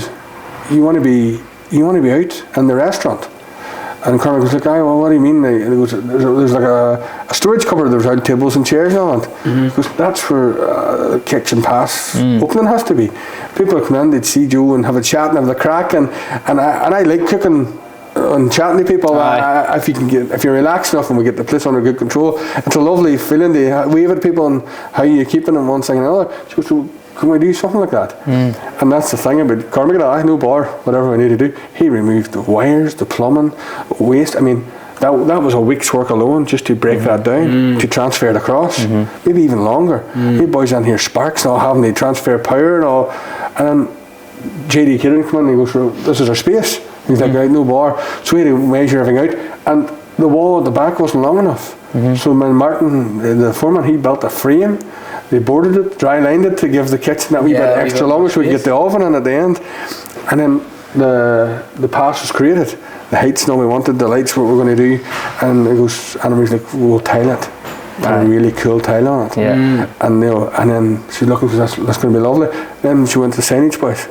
Want to sign the front of it, so it's like. I guess it's class. It's that 80s retro coming out. It is. Me and you chatted about that at the time as well. Like I said, keep the logo, keep it the way it is. Like just tweak it a bit. The iDesign wanted to change the logo, and the logo they sent us just wasn't. It was too modern, but it was a bit bouncy. If that makes any sense, I don't know what way to describe it. I know what you mean. And that's classy looking. That's timeless. In 20 years' time, you're still going to look at that and go, that's a nice logo. It's the first time I ever seen a logo, or I was like, keep it that way. I don't know why. Maybe you'd be different, Fergs. No, it kind of reminded me of the original logo that we had with Shady Dolphin. Years ago. Originally designed. Dolphin. And I think that works well for a restaurant. It just didn't work well for us as an agency. You know what I mean? But and it's lovely. And then you got the guy to draw it out first. Redraw it. So we could put it onto computers and get into the right use boys know all about that. And that was class then. See, once we had that. Because you could send it to everybody and they could use it there, and that's important. And then just a wee plug, Fergal is designing our menus. Fergal, and I'm going to tell you something. He's a legend. I see that he goes, what do you want? We want them to be nice and we want them to be elegant, but cool. Exactly. There you go. And you just didn't get one. You got like 4 samples. Pick whichever one you wanted. We like that one. And I said, I like them all. And he goes, this is not the game we're playing, Joe. But no, I look, if anybody's ever looking on anything done, I don't know how dear he is yet. This plug might knock a few pound off it. Depends how many chicken and leek dishes. Okay, we'll get the bill here now for Joe. But I have to say now, fantastic. But again, I've known Fergal for a while now, and John. I'm working with both of them for a long time through this as well. Yeah. Very easy to work with, great guys. I know their stuff. It's good to know. It's good to work with people. It's like working with a good chef. Nice. That's it. It's the exact same thing. You're good in your profession, and good crack. And it's good fun. No, fantastic. And Joe, one of the main things you said at the part of your first episode with us was you're here to make people feel nostalgia. Happy. Feel that nostalgia, feel like they're in their own sort of home from years ago, and that's what you're looking to create here. That's what we're looking to create here with the food and the service. And we want people, that is all we said in interviews, smile. We want you to be happy. If you have a problem at home, that's where it stays. If you have a big enough problem, you need to come and talk to me or Anna-Marie about, hey, we'll do the best we can to help you out. Always, we'll never see you stuck. But Jesus, be happy. We're here for a bit of crack. The game's serious. We need a good food and good service, but geez, you can smile too. That's it. These Sarah face boys standing at the kitchen pals, fucking heads on them, like what's happening next? They're all been shot. Yeah, they're all they've been taken out after. They're all. They might be shot later. They could possibly be shot during service, but be happy. Give people a wave, smile at people. Come out and speak to them if you know people at a table. Be courteous. I always like to go in there. Like again, I'm going to go back to this restaurant. I do it 100 times Noble. You walk into Noble now, we've been quite often, so Soul knows, Joe, how's the farm? How you keeping the handshake? The waiter goes, how you keeping? I'll get your coat for you. Lovely, hangs the coat up, sits you down, what can I get you to start? Then I go, do you want a wee bit of water? Well, we sparkling water, please, no problem. If you're interested, we were staying up at the time, we're looking at the wine menu, so we ordered this wine, and the atmosphere, the way they treat you, was so friendly, and that's another thing I want to say about our wine guy, Mark Jeffers, is unreal. The coolest dude, he's eccentric in the best possible way. He talks about wines, and he's not all, it's got an okay body, all this shit, but he talks about what they do, and he goes into it. The man loves, he was a solicitor, this guy. Right. And he left it to start selling wines. But you want to hear, like we landed, and last time we landed the Noble, we sat down at our table and there was 2 glasses of champagne sitting in front of us. That's from Mark. Lovely. Because he's your wine man, and he's Noble's wine man. Yes. And if you ever look at Noble online, they're pumping about their wines. They have 2 wine guys, Mark and another guy, and the wine list is crazy. Now we'll never have a wine list like that because we'll have a decent wine list, but it gets to the stage where whenever I'm starting to run out of what in the name of Jesus are we bringing in, you need a specialist, and the guy's soul up there as a specialist in his wine, he knows what he's doing. That's a game on its own. But he's a real cool dude, and he's keeping you right. That's a good thing about him. And then we're very lucky too that the front bar, there's Gabriel runs the front bar, one of the nicest guys you'll ever meet. Just a real easygoing, but professional. You go into that bar, it's spotless after Saturday night. There's no smell of stale beer. Toilets are all clean. When he sat down with us last week and helped us order in stock, how to do it. Once you're starting, you need to fill everything and then have a backup here. So he kept us right. And that was there was no effort to get him in to do that. I just said, could you, no bother, tomorrow night, 7 o'clock, I'll be there. That was it. Fantastic. Anything they could do to help you. It's all about the people, isn't it? And that's what you're sort of creating here. It's the people coming to the restaurant, but it's the people that are already here running it, and it's the team behind it which make the difference. They're all lovely people. And again, Cormac, good man, really good man. All the guys that are working for him, great people. Just we're very lucky. We're under no illusions that we're not. This is not something that teases you. I never in my life thought that I would ever be taking over a place like this. It's just look at it, it's crazy. Unreal. That's crazy. Well, you're about to turn all that luck into an experience, totally. I think we're all looking forward to it. It'll be good fun. And Ian's boys coming up today, it was class. Oh, deadly. Even though it was a Sunday morning, I had to get up early. Sorry, Joe. Sorry, Joe. Jesus. Driving up the road. Should have seen the scowl of him when I seen him this morning. He's there, I don't fucking see you today, John. Well, it was the wedding. It's not just one day it takes me to get over these I'm starting to go that way too. Hey, I used to be still not right. Young Joe used to go and drink a bottle of vodka and get up next morning for work. I didn't feel anything. Really? Old Joe drinks some vodka, wakes up the next day, and he's like, oh, I sort of feel that a bit. And then later on the day, it's like, depressed Joe comes out. Right. Crying. What's wrong with me? I don't know. That's me at the minute. This talk about food has really changed my mind. brings you around a bit, but I know that's what I want to do. We just want to do tasty food. Oh my God. We're not making anything complicated. We're just tasty. Just good. Eat that and you go, taste that was nice. Like the DJ said there, he says it's class. He says it's just dirty good food, homely good food. He says even though you've trained as you could do fine dining, you train fine dining a lot of your life, and you've gone so far away from that to do what makes you happy. And the one I took it from was Rick Stein, and his philosophy, like he had a place in Padstow and he couldn't get into it. It was so busy, and his thing was, if he had a fish restaurant, good fish, good sauce, good veg. That's all you need in a plate. You don't need anything else. Good chicken, good sauce, good veg. And if you look at that menu, that's what it is. Yeah, that's what it is. Exactly what it is. But each single thing done right. You know, it's not perfect. We're never in the search for perfection because it doesn't exist. But if it's done good enough, if it's done the best you can do, that's all you want. And if people sit down and eat it and they smile, fuck me, that's like somebody handing me £20 and over the thing. That's smile, and I don't want to get paid in smiles. But it's still... You can bring them, it's not currency, it's not currency. But also your MasterCard. That's what I always say with... all credit cards accepted. Apart from American Express. Oh, apart from American, keep that away.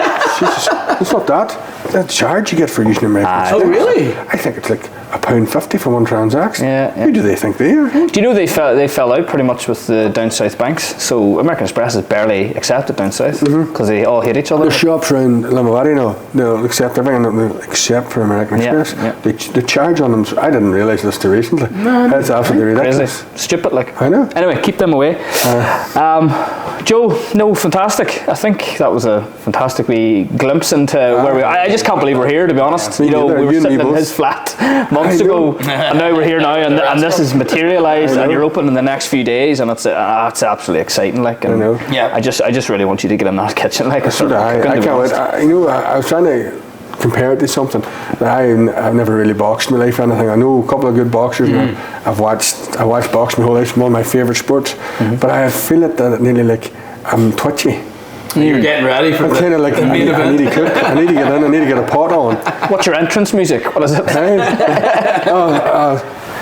Chop suey, System of a Down. Nice. That is mine. Class. That came to me too easy. My many nights sleeping, believing I was a cage fighter. Brilliant. Well, we'll finish it up there, and we're actually going to take a wee tour around, and hopefully we get a wee glimpse behind here as well, wee bits and pieces, and you can see a wee bit more. But thank you, Joe, for thanks for having us here. Yeah. Where are we at here? Where is Gortnahey? Gortnahey, not Gortnahey. Do you know the amount of people that have stopped me in the street going, you don't know how to say that? I goes, I know how to say it now, but you didn't. But it was like, Gortnahey, he's all... I know how you corrected him as well. I was like, like Dracula's assistant. The fuck is Acna? I thought he was taking a seizure. Do you know I still practice that? I still practice Gortnahey. 23 Gortnahey Road. 23 Gortnahey Road. What's at... it's pretty handy to get from the... Where's the road at between Dungiven and... You just go straight through Dungiven. Like you're going on the old road to Derry. Yeah. And you go for there's a blue bridge, you go over it, and it's your right hand side, and you just keep going straight, and you'll see a turn off on your left to go Gortnahey. When you see people ringing up, where's Acnagahy? I can't find this place at all. I lose you a pile of business. The Google Maps is fucked. I can't find Acnagahy. How do you spell? You think we're in Arabia or something? Anyway, it's Gortnahey. 23 Gortnahey Road. Plenty of parking. That's a crazy thing. That car park out there was like a shitty car park. It was bad. The tire was down on. And of course, I'm going to retire it. I go, what? Because that's terrible looking. I come back the next day. The tire come back on the day after. It was lined out. I was like, there's no fucking about here. No, definitely not. Wow. No, great. No fucking around in the next few months either, Joe. We're looking forward to it all. Same as that. Congratulations as well. Thank you. It's a momentous occasion, and we're both really looking forward to bringing the families and friends here 100%. And to enjoy ourselves. Definitely. Thank you very much, Joe. And all the best, everybody. We'll see you again soon. Bye. Oh, I don't know. Scooby-Doo wave. When do you stop waving them? I don't know. When the boron starts. Depends on the edit.